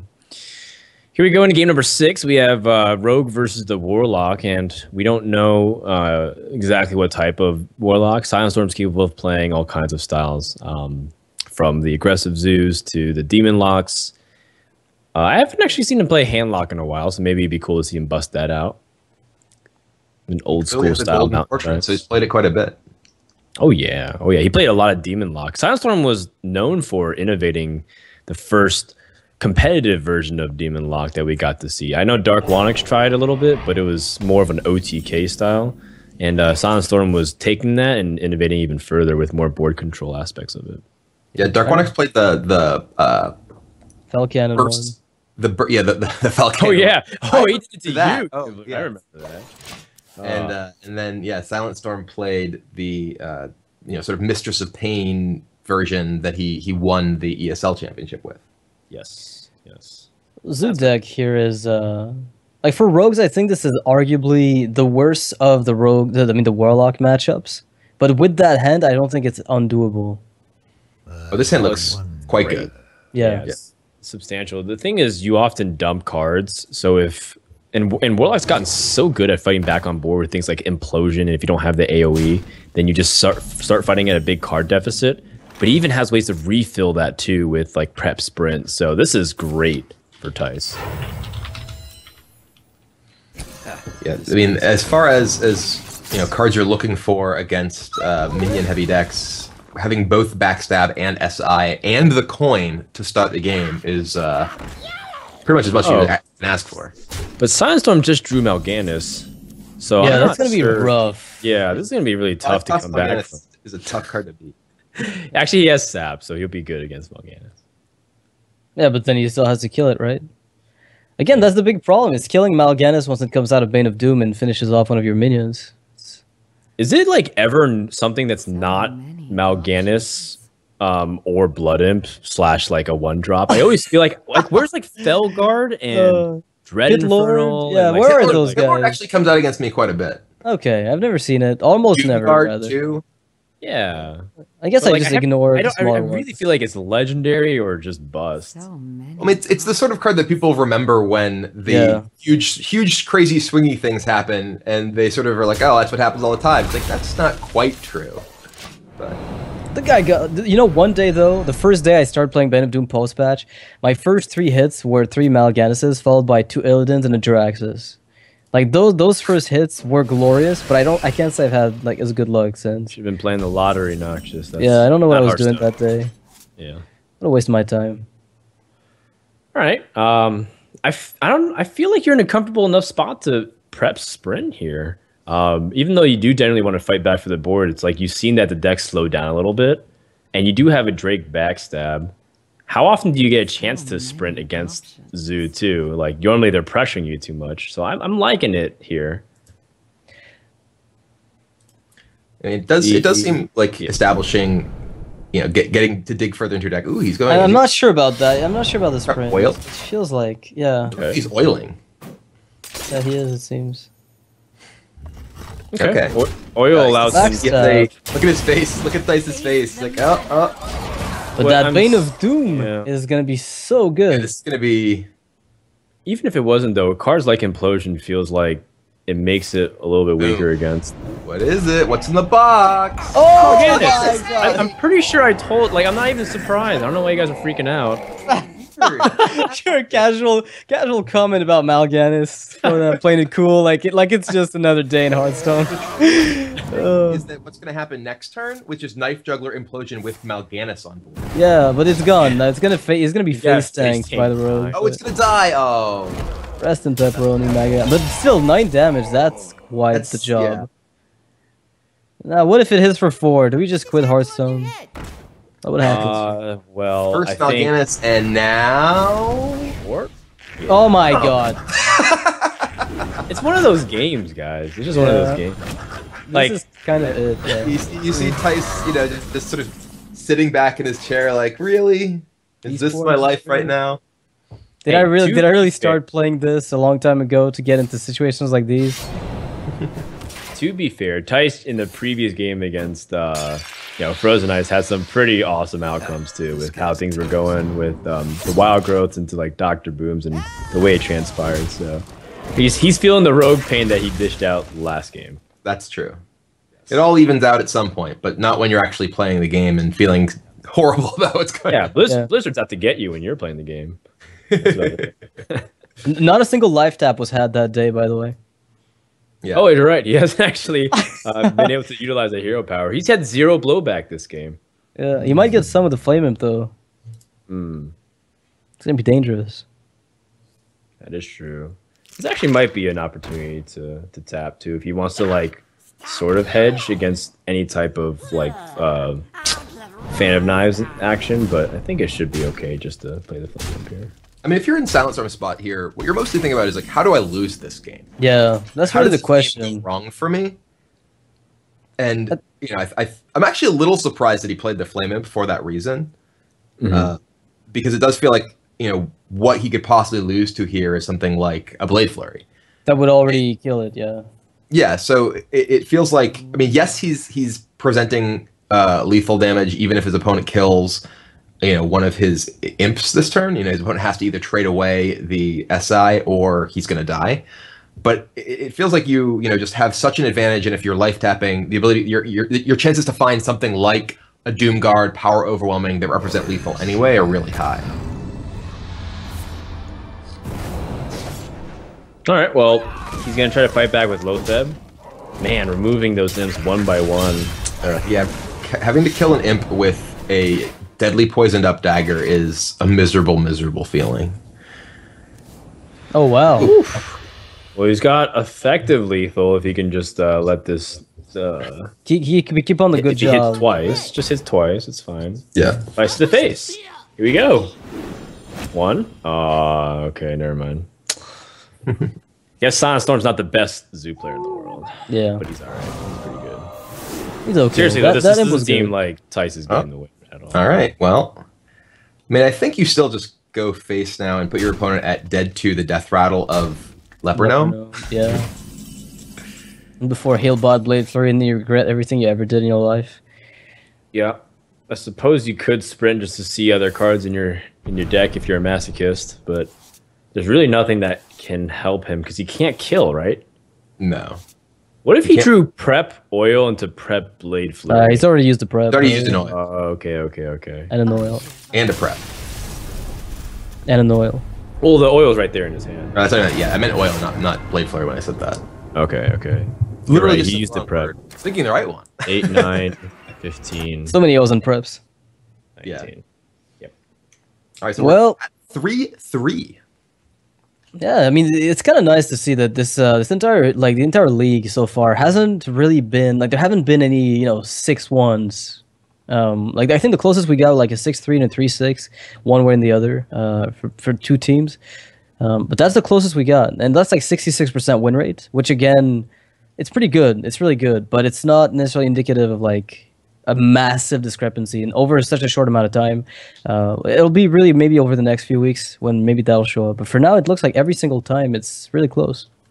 Yeah, I'm definitely going to be curious to see how things shape out. Things like statistics over the course of the league, class win rates, team win rates, player win rates. I think there's playing best of 11s gives you a lot of data over time, and it'll be interesting to see how everything sort of pans out as the league progresses. Yeah, that's really what I'm kind of compiling the stats that I get just to see how it goes. And very often it seems like, and we've already talked about this, it's like one player gets a really bad streak of games with one deck that doesn't seem like it's doing too well against the lineup that the opponent might have when some bad luck also comes in. But very often it's not like the entire player. It's not even the player's fault, it feels sometimes. It's like the deck they've got doesn't really map to what they really needed, so they end up suffering for it. Yeah, I mean, deck selection is a team decision. You're joining together as a group, deciding what decks we're going to play and who's going to play them. Yeah. So if one player does poorly with a particular deck, it's not exclusively that player's fault. Do you guys have a shot caller in Value Town? Shot caller. And they have like a guy who says, "All right." Kibber plays carry, and Trump's there for the support. And I'm pretty sure that Dog's their jungler. But I'm actually usually more of a tank when I'm playing. Are you? Playing MOBAs, yeah. Playing that ETC Diablo. Sorry, I don't play any. Well, you mean I was you actually play playing Team some heroes right before this, and I was playing some Muradin. So you play Team Brawlers, right? It's... Yeah. Okay. Who says hero? I believe it's Hero Brawlers is the term. Yeah, Hero Brawlers the official term. Yes.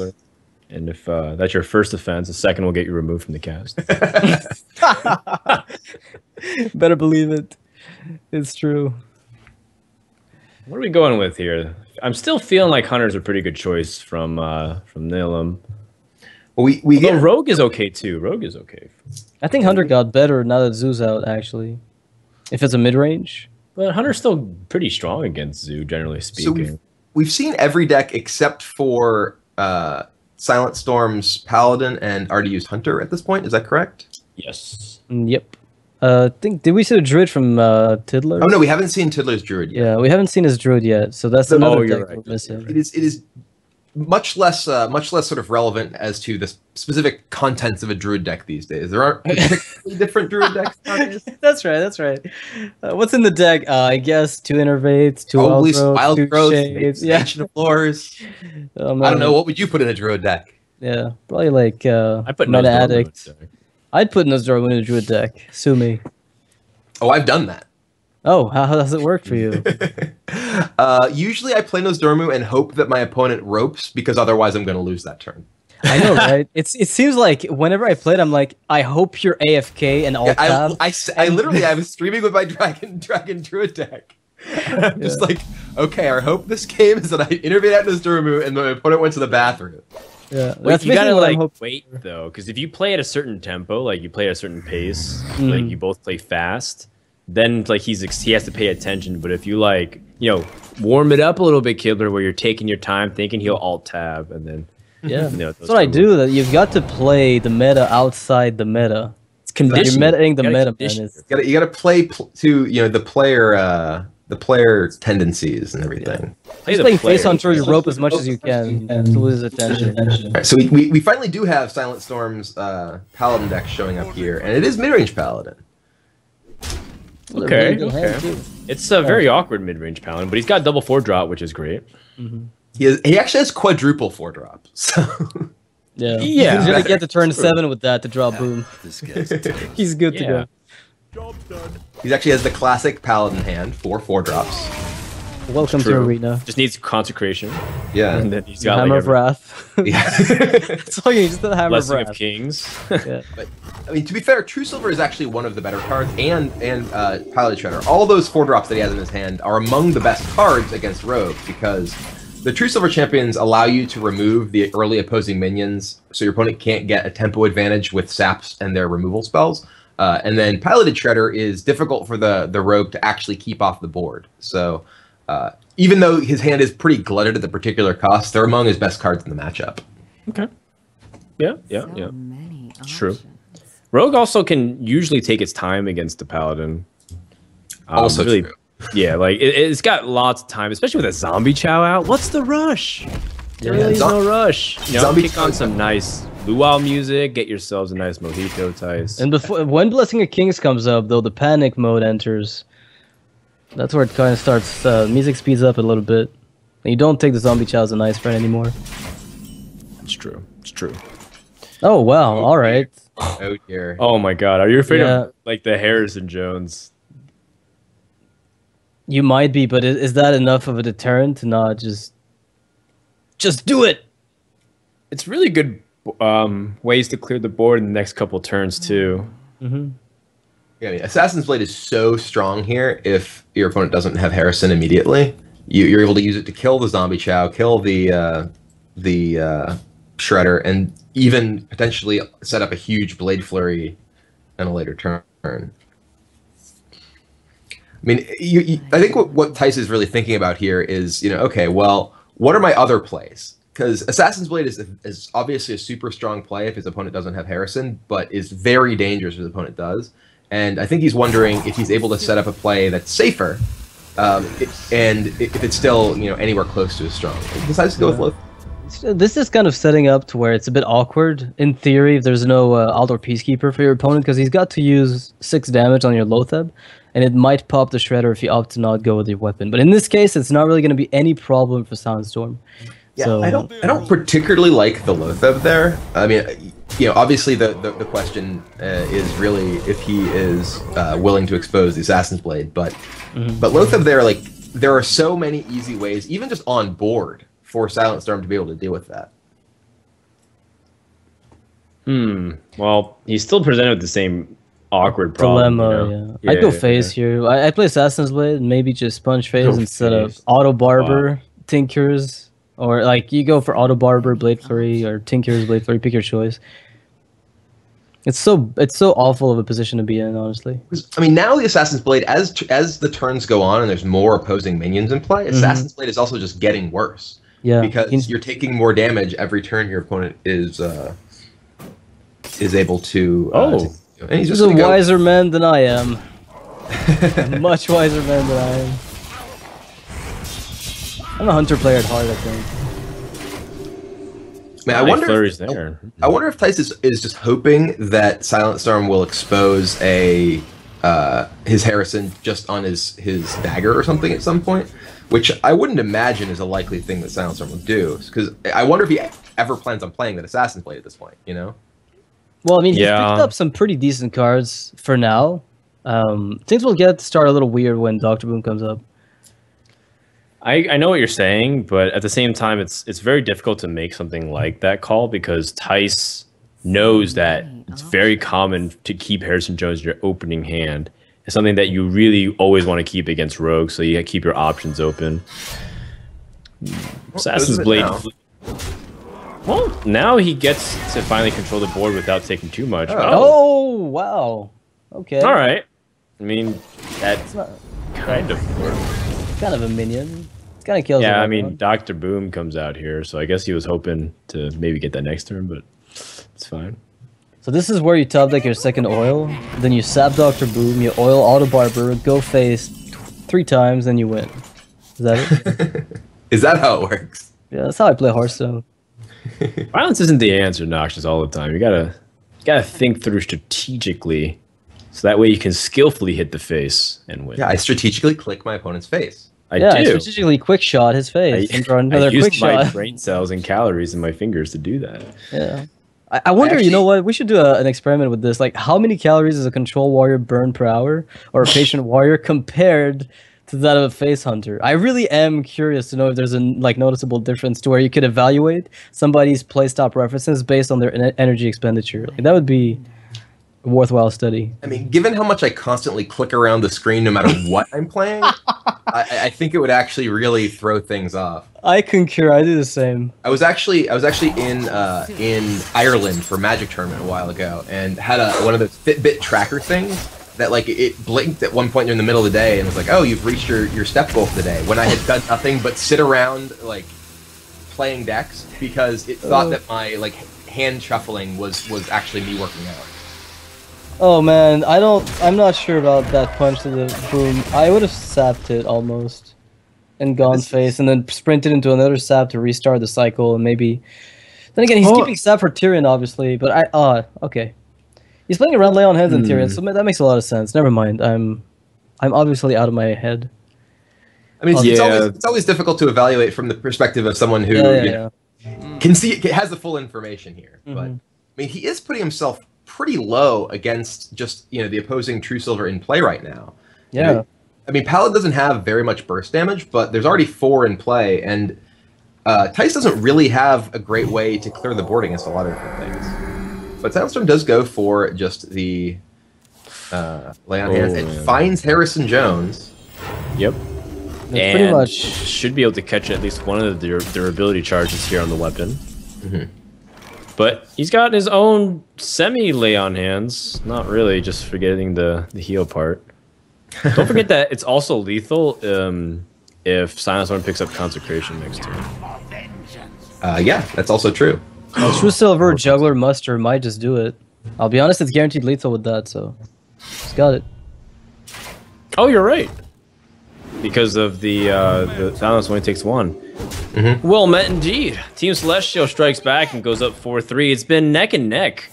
Neither team able to get a commanding lead in the series outside of the first 2 games by Life Coach.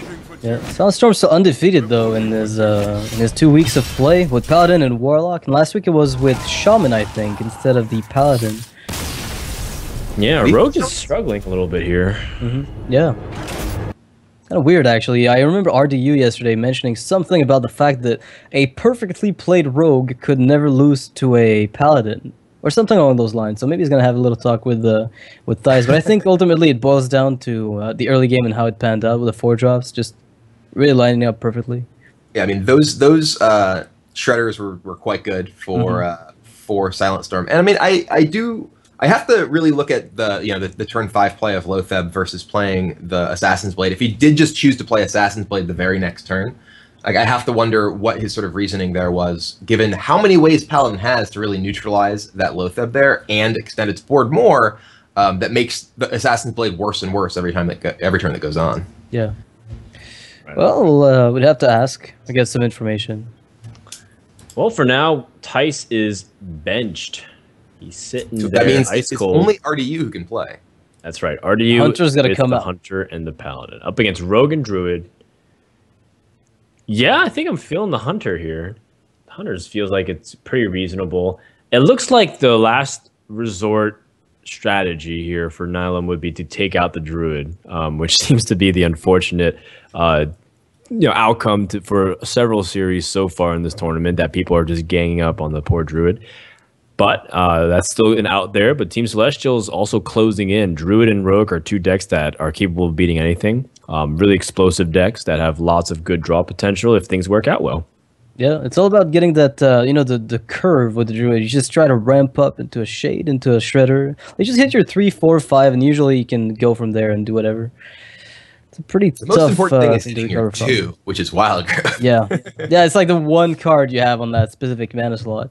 I wonder, like, initially, I know when they released Grove Tender, the people thought, hey, this is, another cool ramp option, but it's not really, like, because it's symmetrical, it really doesn't do as much as you'd like it to.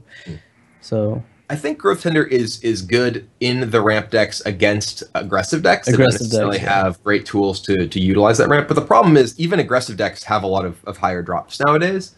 You see a lot of the Hunter decks with their high mains. You see, even Dr. Boom and Mal'Ganis in aggressive Warlock decks. Yep. So there are fewer and fewer decks. Really, Face Hunter is the only class, sort of class strategy combination that can't really make great use out of that ramp effect. Or they can even use it to empty their hand and quick shot you. Into another quick shot. Yeah. Frozen Ice here, nodding at his hand, it seems. Yeah, he's not at that proving whenever you're on the coin Yep. against Hunter and you have things like SI7 agent, you're feeling pretty good. Although I'm not sure how great Assassin's Blade is against Hunter. Most likely, you would rather have other cards that help you race more efficiently, because Assassin's Blade not only takes your entire turn, but it takes multiple turns for you to get out. How often will you have 4 turns to race Hunter?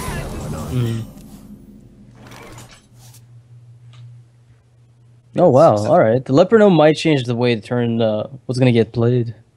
What trap is that? Do we know at all? It's freezing; Might- it can't be replayed. So Oh, you're right. Good Oh, call. yeah.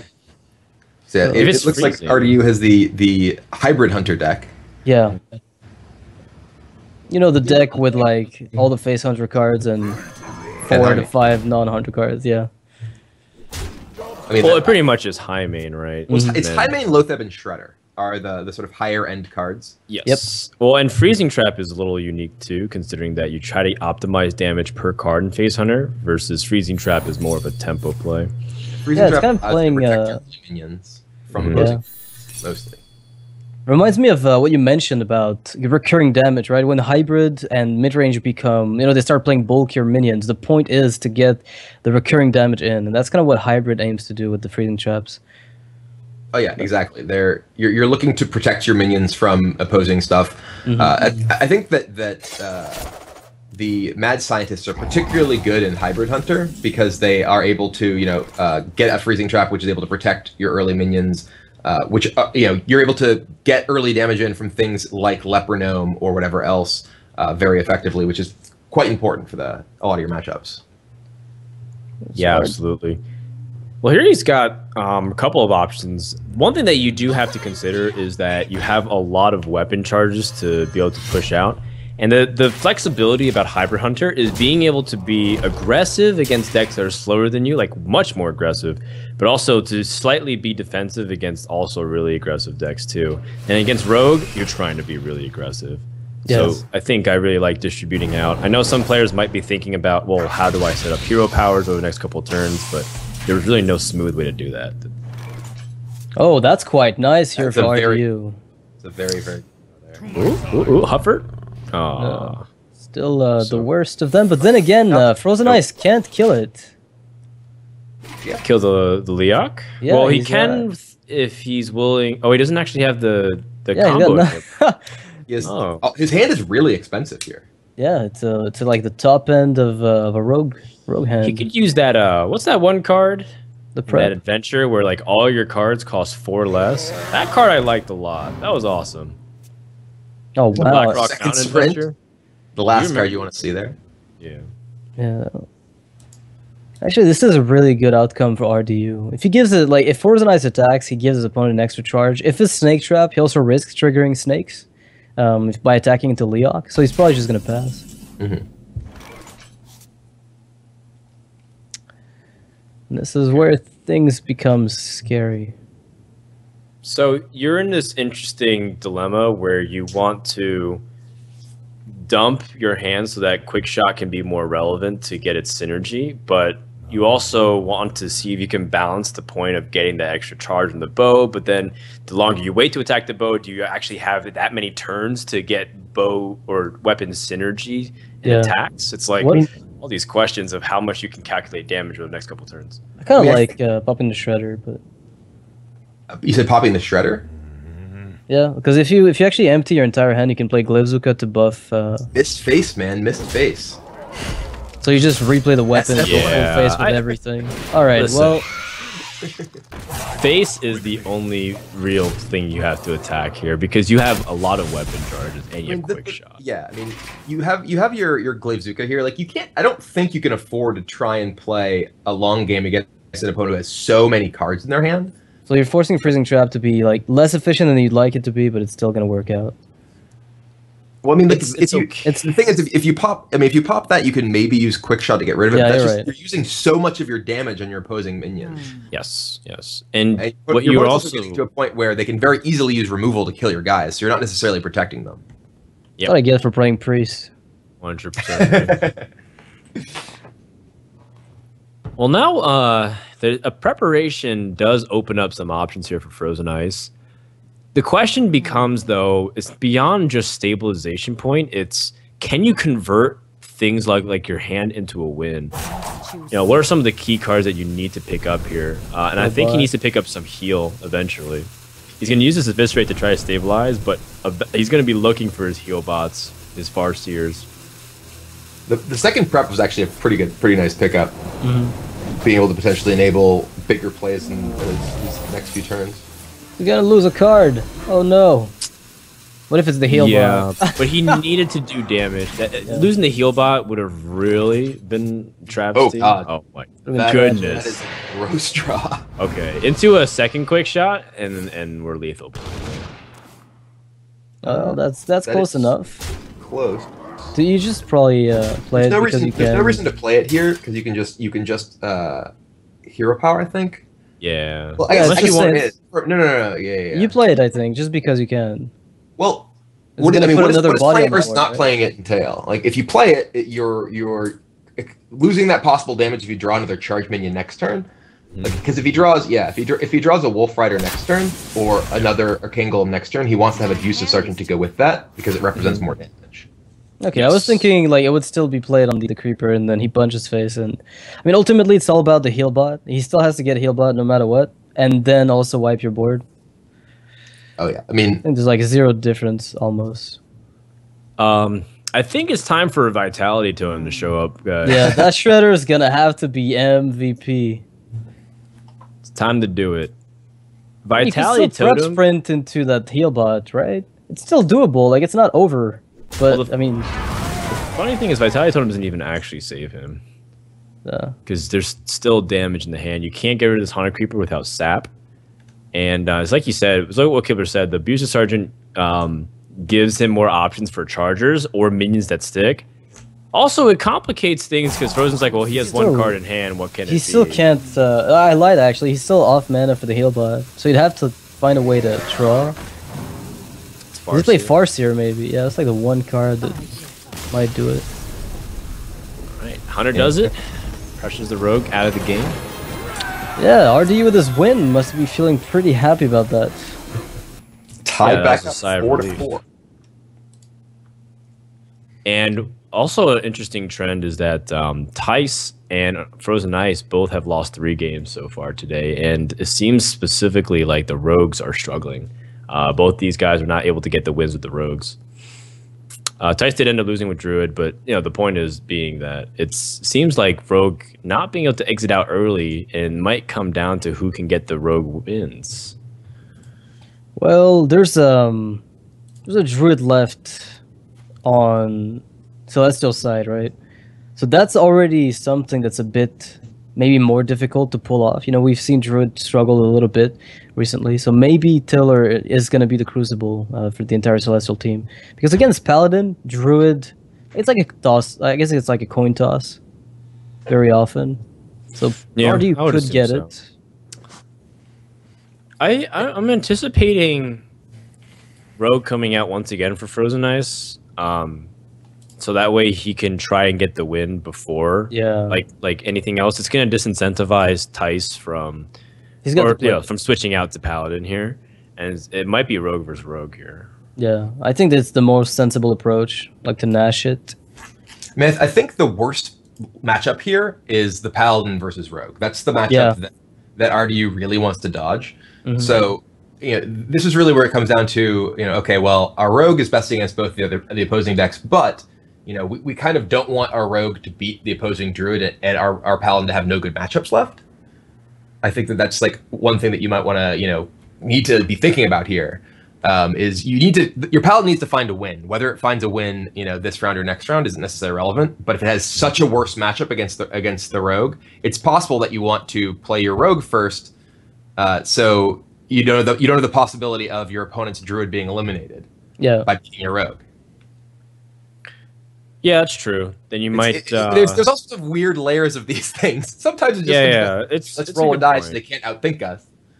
Yeah, and again, the tech cards matter a lot. Like I haven't really seen the entire deck list. We'll be getting them published, I think, soon after this. It's just that those can really matter when it comes to playing the matches, because if you have, say, like Harrison Jones versus Rogue won't change a thing, but if, say, the Druid from Tiddler has specific techs that enable him to do better against one or the other class, say Mind Control tech against the Paladin, then that's going to be something he might be okay with. Even though the Rogue has such a good matchup, he might still feel comfortable. So it's going to be a mirror match, so they're going to Nash it and just go Rogue versus Rogue with a coin flip. So we didn't really see any particularly unusual cards in either of these decks, if I recall correctly. I know that yesterday Osaka had a Harrison Jones in his Rogue deck, and I believe Dog played double Healbot in his. So they're those are the sort of things that I think are important to note when you're trying to scout for your team. Okay, well, what are the things that players have that we need to really keep an eye on? Is knowing your opponent has one Healbot versus two Healbots or no Healbots can really fundamentally change the way that you want to approach a game. Yeah, I think so too. But in this matchup specifically, the Rogue versus the Rogue, it's not dictated about the Healbots. It really often is dictated upon who can grab the board and maintain tempo. Even sometimes card advantage won't really matter as much if you can just press in for the win. Rogue can't stabilize enough. Also, I think if either of them have Lotheb, that could be the really big MVP card, considering that Rogue is really dependent upon so much spells. It's probably like one of the highest density of spells out of almost any deck outside of like deck like Freeze Mage, for example.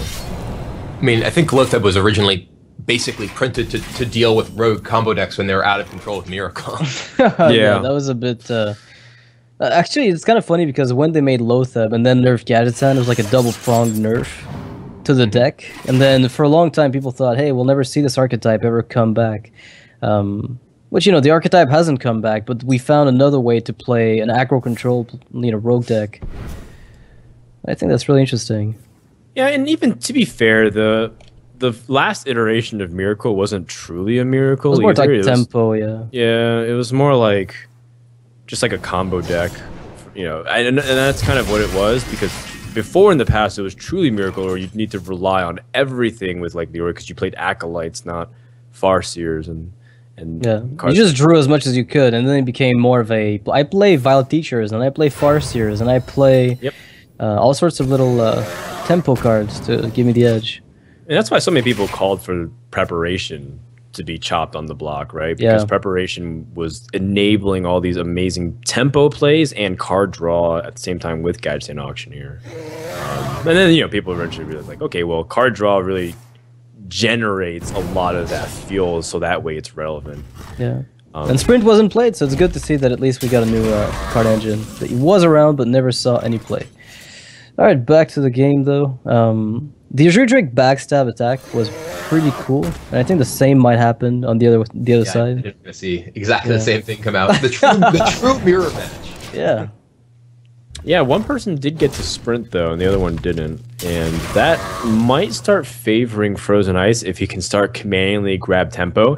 In a match where you're almost going move for move, the person who's going first is just at like such a huge advantage. Like this is where like a lot of people who initially start playing Hearthstone are like, wow, the coin's amazing. You can get an extra card and you can like get ahead on one turn, and it's true. But what if you get the coin every turn? It's like this is kind of the example where you're going ahead of your opponent. At best, they can just respond. Well, they get one turn because of the coin. They do something before you do. Yeah, exactly. And if you're able to snowball that advantage that you gain from that, it's one thing. But if your opponent is able to, just react to what you do with the same basic play, which is exactly what we saw here, was the player who coined got a very strong tempo play that took out their opening banner. I mean, the South Sea deckhand's a pretty important card in this matchup because it'll enable that turn where you really want to get the burst going. I think it's one of the most... it's a card that some people ended up cutting from their Oil Rogue decks at some point, but it came back full swing. Like, once people realize, hey, it's kind of cool to have that one turn kill option. It's like if patrons cut Frauddings to play, I don't know, the eggs, the one-mana whelp eggs, or Nerubian eggs. You're like, okay, I mean, sure, it's kind of cute, but ultimately I still want the opportunity to one-shot you.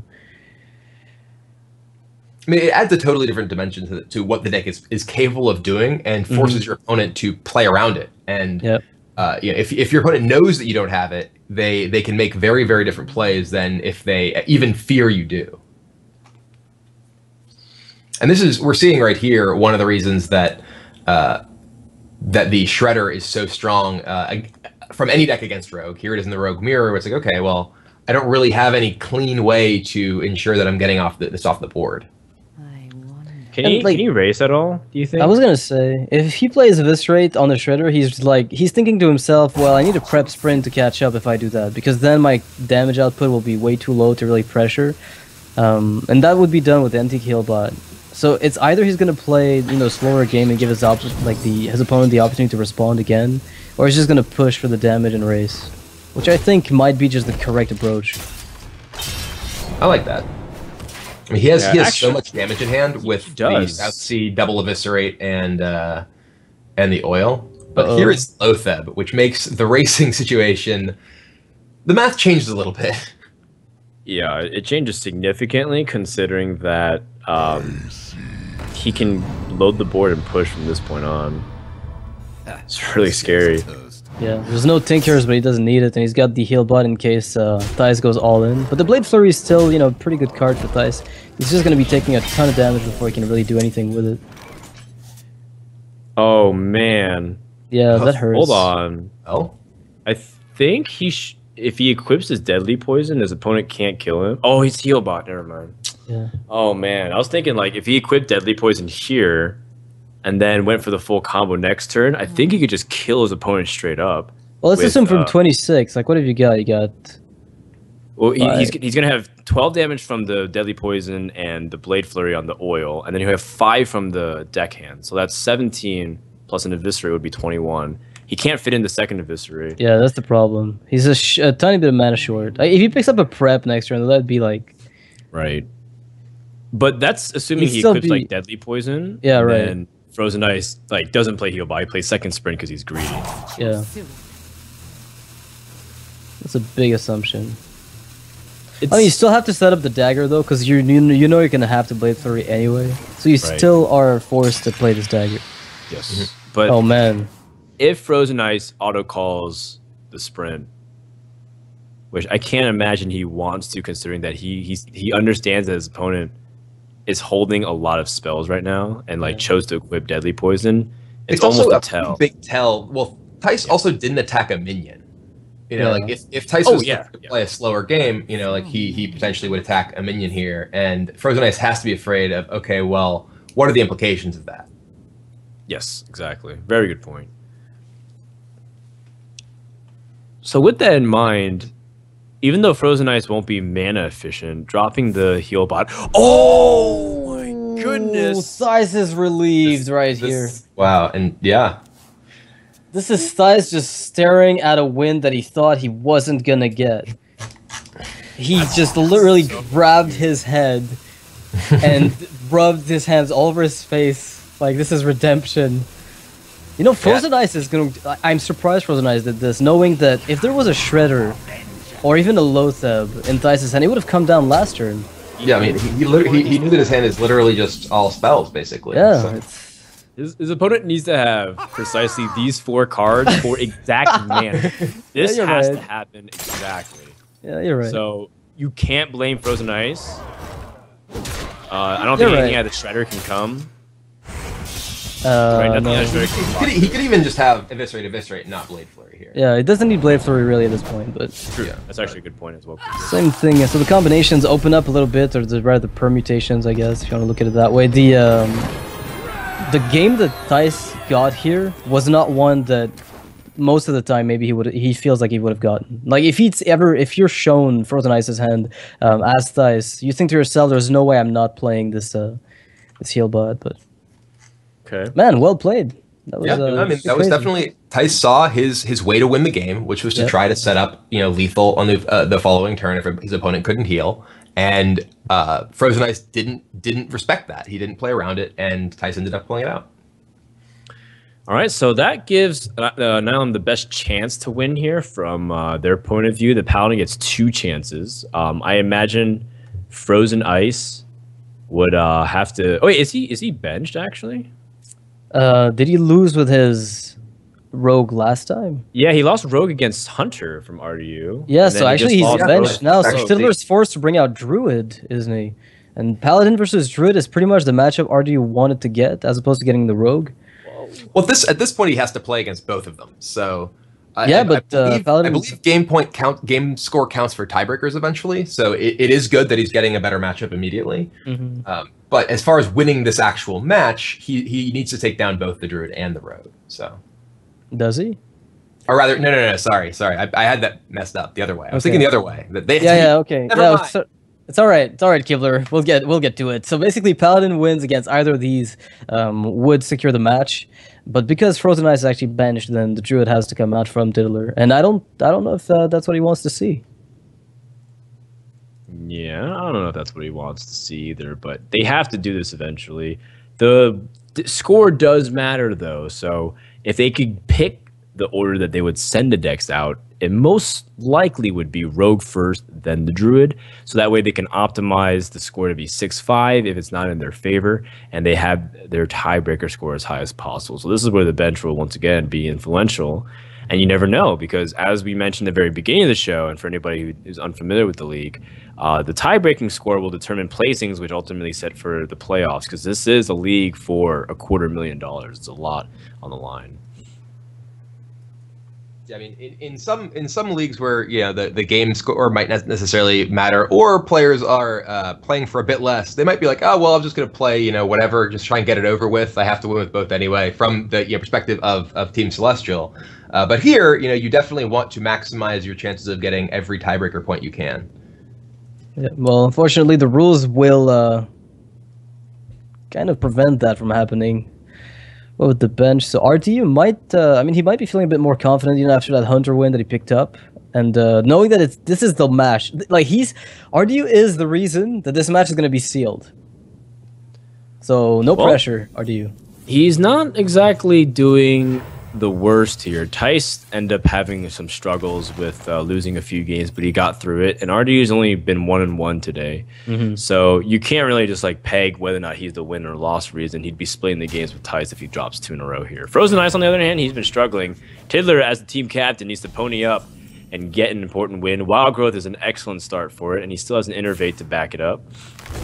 That's a pretty sick start. If I'm a Druid, I'm happy to see this. There's no possible True Silver champion on the coin or anything like that. Oh, all right. That's great. Minibot is so hard to deal with. So annoying. Yeah. To the point of anger. I wonder if we'll see more interactions with stuff with Divine Shield. It's not that... I believe what the card leak was showing over in the Chinese forums, but it still was very interesting idea of whenever you do this, it gains Divine Shield, and being able to have really efficient board control centric trades. It's still an underappreciated mechanic in the game. I think Divine Shield is so powerful. Something. Oh yeah. And they really did make a really good card to counter it, in the base pool of cards that we have. So, well, not the base, rather, but the epic. Yeah. Oh my God, RDU, what is that? Oh, True Silver. Yes. I was gonna say RDU is gonna have a hard time coming back from this game if he doesn't pick up a Shredder or a True Silver, but that's kind of taken care of. That's a relief. It's monumental, because any 5-drop that comes out, he's gonna be able to answer and play his own. Yeah. This is kind of a weird spot, whether because Tiddler can use his Keeper to kill the 2/2. He could also just play the Shade and Hero Power and attack the 2/2, which would let him play potentially the Keeper the following turn on maybe a Sludge Belcher, for instance, which is what we might see. I'd be afraid of Kings, though, but... That's true. But the longer that you wait with a Shade in your hand, the worse it gets as well. Yeah, that's actually a really important distinction, considering that it increases the chance for things like Consecration to be drawn and Shade to be less impactful. Oh, I'd like to see... Great point. Yeah, and on the flip side, I think that also applies to RDU. How long do you want to hold on to cards like Harrison if you want to play it out and it challenges the 5 attack onto the Emperor Thorson on turn 6? I think that might be more preferable compared to a Sludge Belcher, which could get easily bullied by something that has 5 attack or more. Yeah, I like playing the Harrison here. You're not trying to set up any defensive line anyway, which you might have to do once you think maybe there's going to be some kind of. Actually, you haven't seen a swipe yet, so are you just going to go all in and hope the quartermaster? This is interesting because he does have the quartermaster in his hand, and he hasn't seen swipe. His opponent, could quite easily have it this turn, but he's just setting up to get a really powerful turn next. Yeah, it's going to go very well for him. I was somewhat expecting the Harrison Jones, but now that I think of it, if Emperor's played, those 1-1s contested even better, because then you're left with a 2-5 and 2 3-3s. Assuming you get the quartermaster off and he swipes, then you can still go, resume the whole Harrison Jones play that you might have been able to do. Yeah, definitely true. I mean, the thing as far as sort of being a little more conservative from the Druid side, if you do, because of the way that his turns line up, I think that you could possibly play Harrison, then play Sludge Belcher, then play Boom, then guaranteed play the quartermaster and get value out of it, which is why I think that's the more conservative play. But this line, certainly is working out for him here. Yeah, so it was basically curving out, like at turn 5, 6, and 7, and 8 mapped out. Oh. Do you just Sludge Belcher to frustrate your opponent? Yeah, I think originally he was preparing the way for Dr. Boom, but now that he still has an alternative turn 7 with Sludge Belcher and Silence, he can. He also can just press for the win with Dr. Boom and let his Boom bots plus Consecration carry him the victory, because it seems very clear that your opponent can't deal with it. I think Paladin just sees the tempo so commandingly that it almost doesn't matter, because this is the exact position that Druids hate to face against Paladin. It's happened once earlier today with Strife Crow against Druid, where all he does is continue to push with mid-sized minions, and Druid takes too much damage. So decision here to play around swipe a little bit, really denying the ability for Tiddler to wipe the board, even if he picks up what he wants. Ends up being a good choice. We actually see a really big deal as far as the decision that RDU made in his turn of that BGH pickup. The Dr. Boom would have been a much less significant threat here if it, died right away. No, man. I think Dr. Boom is still pretty good here. Excellent. Well, and I'm not saying last turn. Yeah. Not still here, but I'm saying last turn. There, right. Yeah, okay. Right. If it had just died to BGH and hadn't actually developed anything else, it would have been. This is beautiful. Look at this. On the left, you've got Dr. Boom and his cronies. On the right, you've got the Quartermaster and his cronies. And in the middle, the Slime just kind of not knowing what the hell he's doing. The offering of peace from both sides. It is the peace treaty. Okay. This is a team event and a team game. We've got the team on the left. Dr. Boom, that's right. Right. The captain. I think it's a symbolic version of how the rap battle should look at. They have Dr. Boom's got him and his Boombot crew, and you got the Silverhand recruits and their posse together. It's a good clash face off. Yeah. The loser of this battle is the Druid, because he just has to sit here. So he's just not involved at all, and he's still the loser. No, he's done for. He's toast. Is there any feasible way, really? Because these boombots can do so much, and Consecration exists too. Yeah, you haven't seen them, so you think there's a slight chance that you're not going to take 2 extra damage, but deep down, somewhere deep down in your heart, it's over. That's it. The game's over, and Nihilum takes game 10. We're on, I was going to say game 9 or something, but... No, that's it. That's it. For the match. That's right. Game, set, match. Well, all right. Celestial drops 0-2 in the standings. Nihilum, they were able to get the win last week, so they are also 2-0. So we have a few teams that are splitting their victories, but we also have a few teams that really need to pick up the pace. Interesting thing to note, again, Frozen Ice was the one getting bullied this series. He brought Hunter and Rogue and was only get 1 win and lost 4 times, unfortunately. Yeah. The overall standings, as so, Nihilum will be updated to be 2-0. They joined the Forsen Boys as the only 2 teams to currently be undefeated overall. Team Celestial and Temple Storm were also the 2 teams without a win, and we have a bunch of split there. But look, Valley Town and Team Archon just tied up there in 3rd place. Yeah, and then Cloud9 gets a really important win today as well. Yeah. Those are kind of good standings going forward. I mean, it's a good start. It's giving players. I mean, this is the beginning, of course. So the teams that are feeling like they're not doing as well as maybe they'd like to still have time to catch up. I mean, it's not over yet. It's a bit rough, 2 first weeks, if only for the morale, right? Like the morale factor is pretty tough to keep up. Like keep your chin up after 2 weeks of consecutive losses. Might feel a little disheartening. I mean, yeah, it is. It's important to recognize that this is a long league. There are quite a few weeks, and we're only 2 weeks in. So while the teams that may be 0-2 now, if they're able to turn things around and pick up wins through the rest of the weeks, they can definitely keep themselves in position to make the playoffs. Oh yeah, Yep. definitely. There's there's only one team I believe that's strictly eliminated after this first sort of round of league play. So there's a lot of chance for redemption for anyone. Yeah, absolutely. And we can go ahead and explain that one more time. Maybe you saw your favorite team lose. Maybe you saw some of your favorite players struggling. But in the overall standings, the team that is in 8th place will be eliminated, but teams 6 and 7 get to play for a playoff spot. And then the playoff spot determines the next 2 teams to join the 2 best teams for a total of 4. And we're going to have them all in the offline event. Yeah, thank you so much for everybody who tuned in to watch today. Thank you so much to Brian Kibler and being able to join us casting along with Gara as a guest player caster. Did you enjoy it? Oh yeah, I definitely had a lot of fun. Cool to see a lot of good games, a lot of really cool stuff, both good and bad. We saw some ropes taking some players down early on, and also some really excellent play. Yeah, all the ropes today, all the ropes. Well, that's great. Nox, any closing thoughts for week number 2 here? We've had a lot of games so far, but I'm glad you're able to join us. Yeah, closing thoughts? No, not so much. I mean, I'm still happy that I'm going to be hopefully coming back to cast maybe some more in the next few weeks.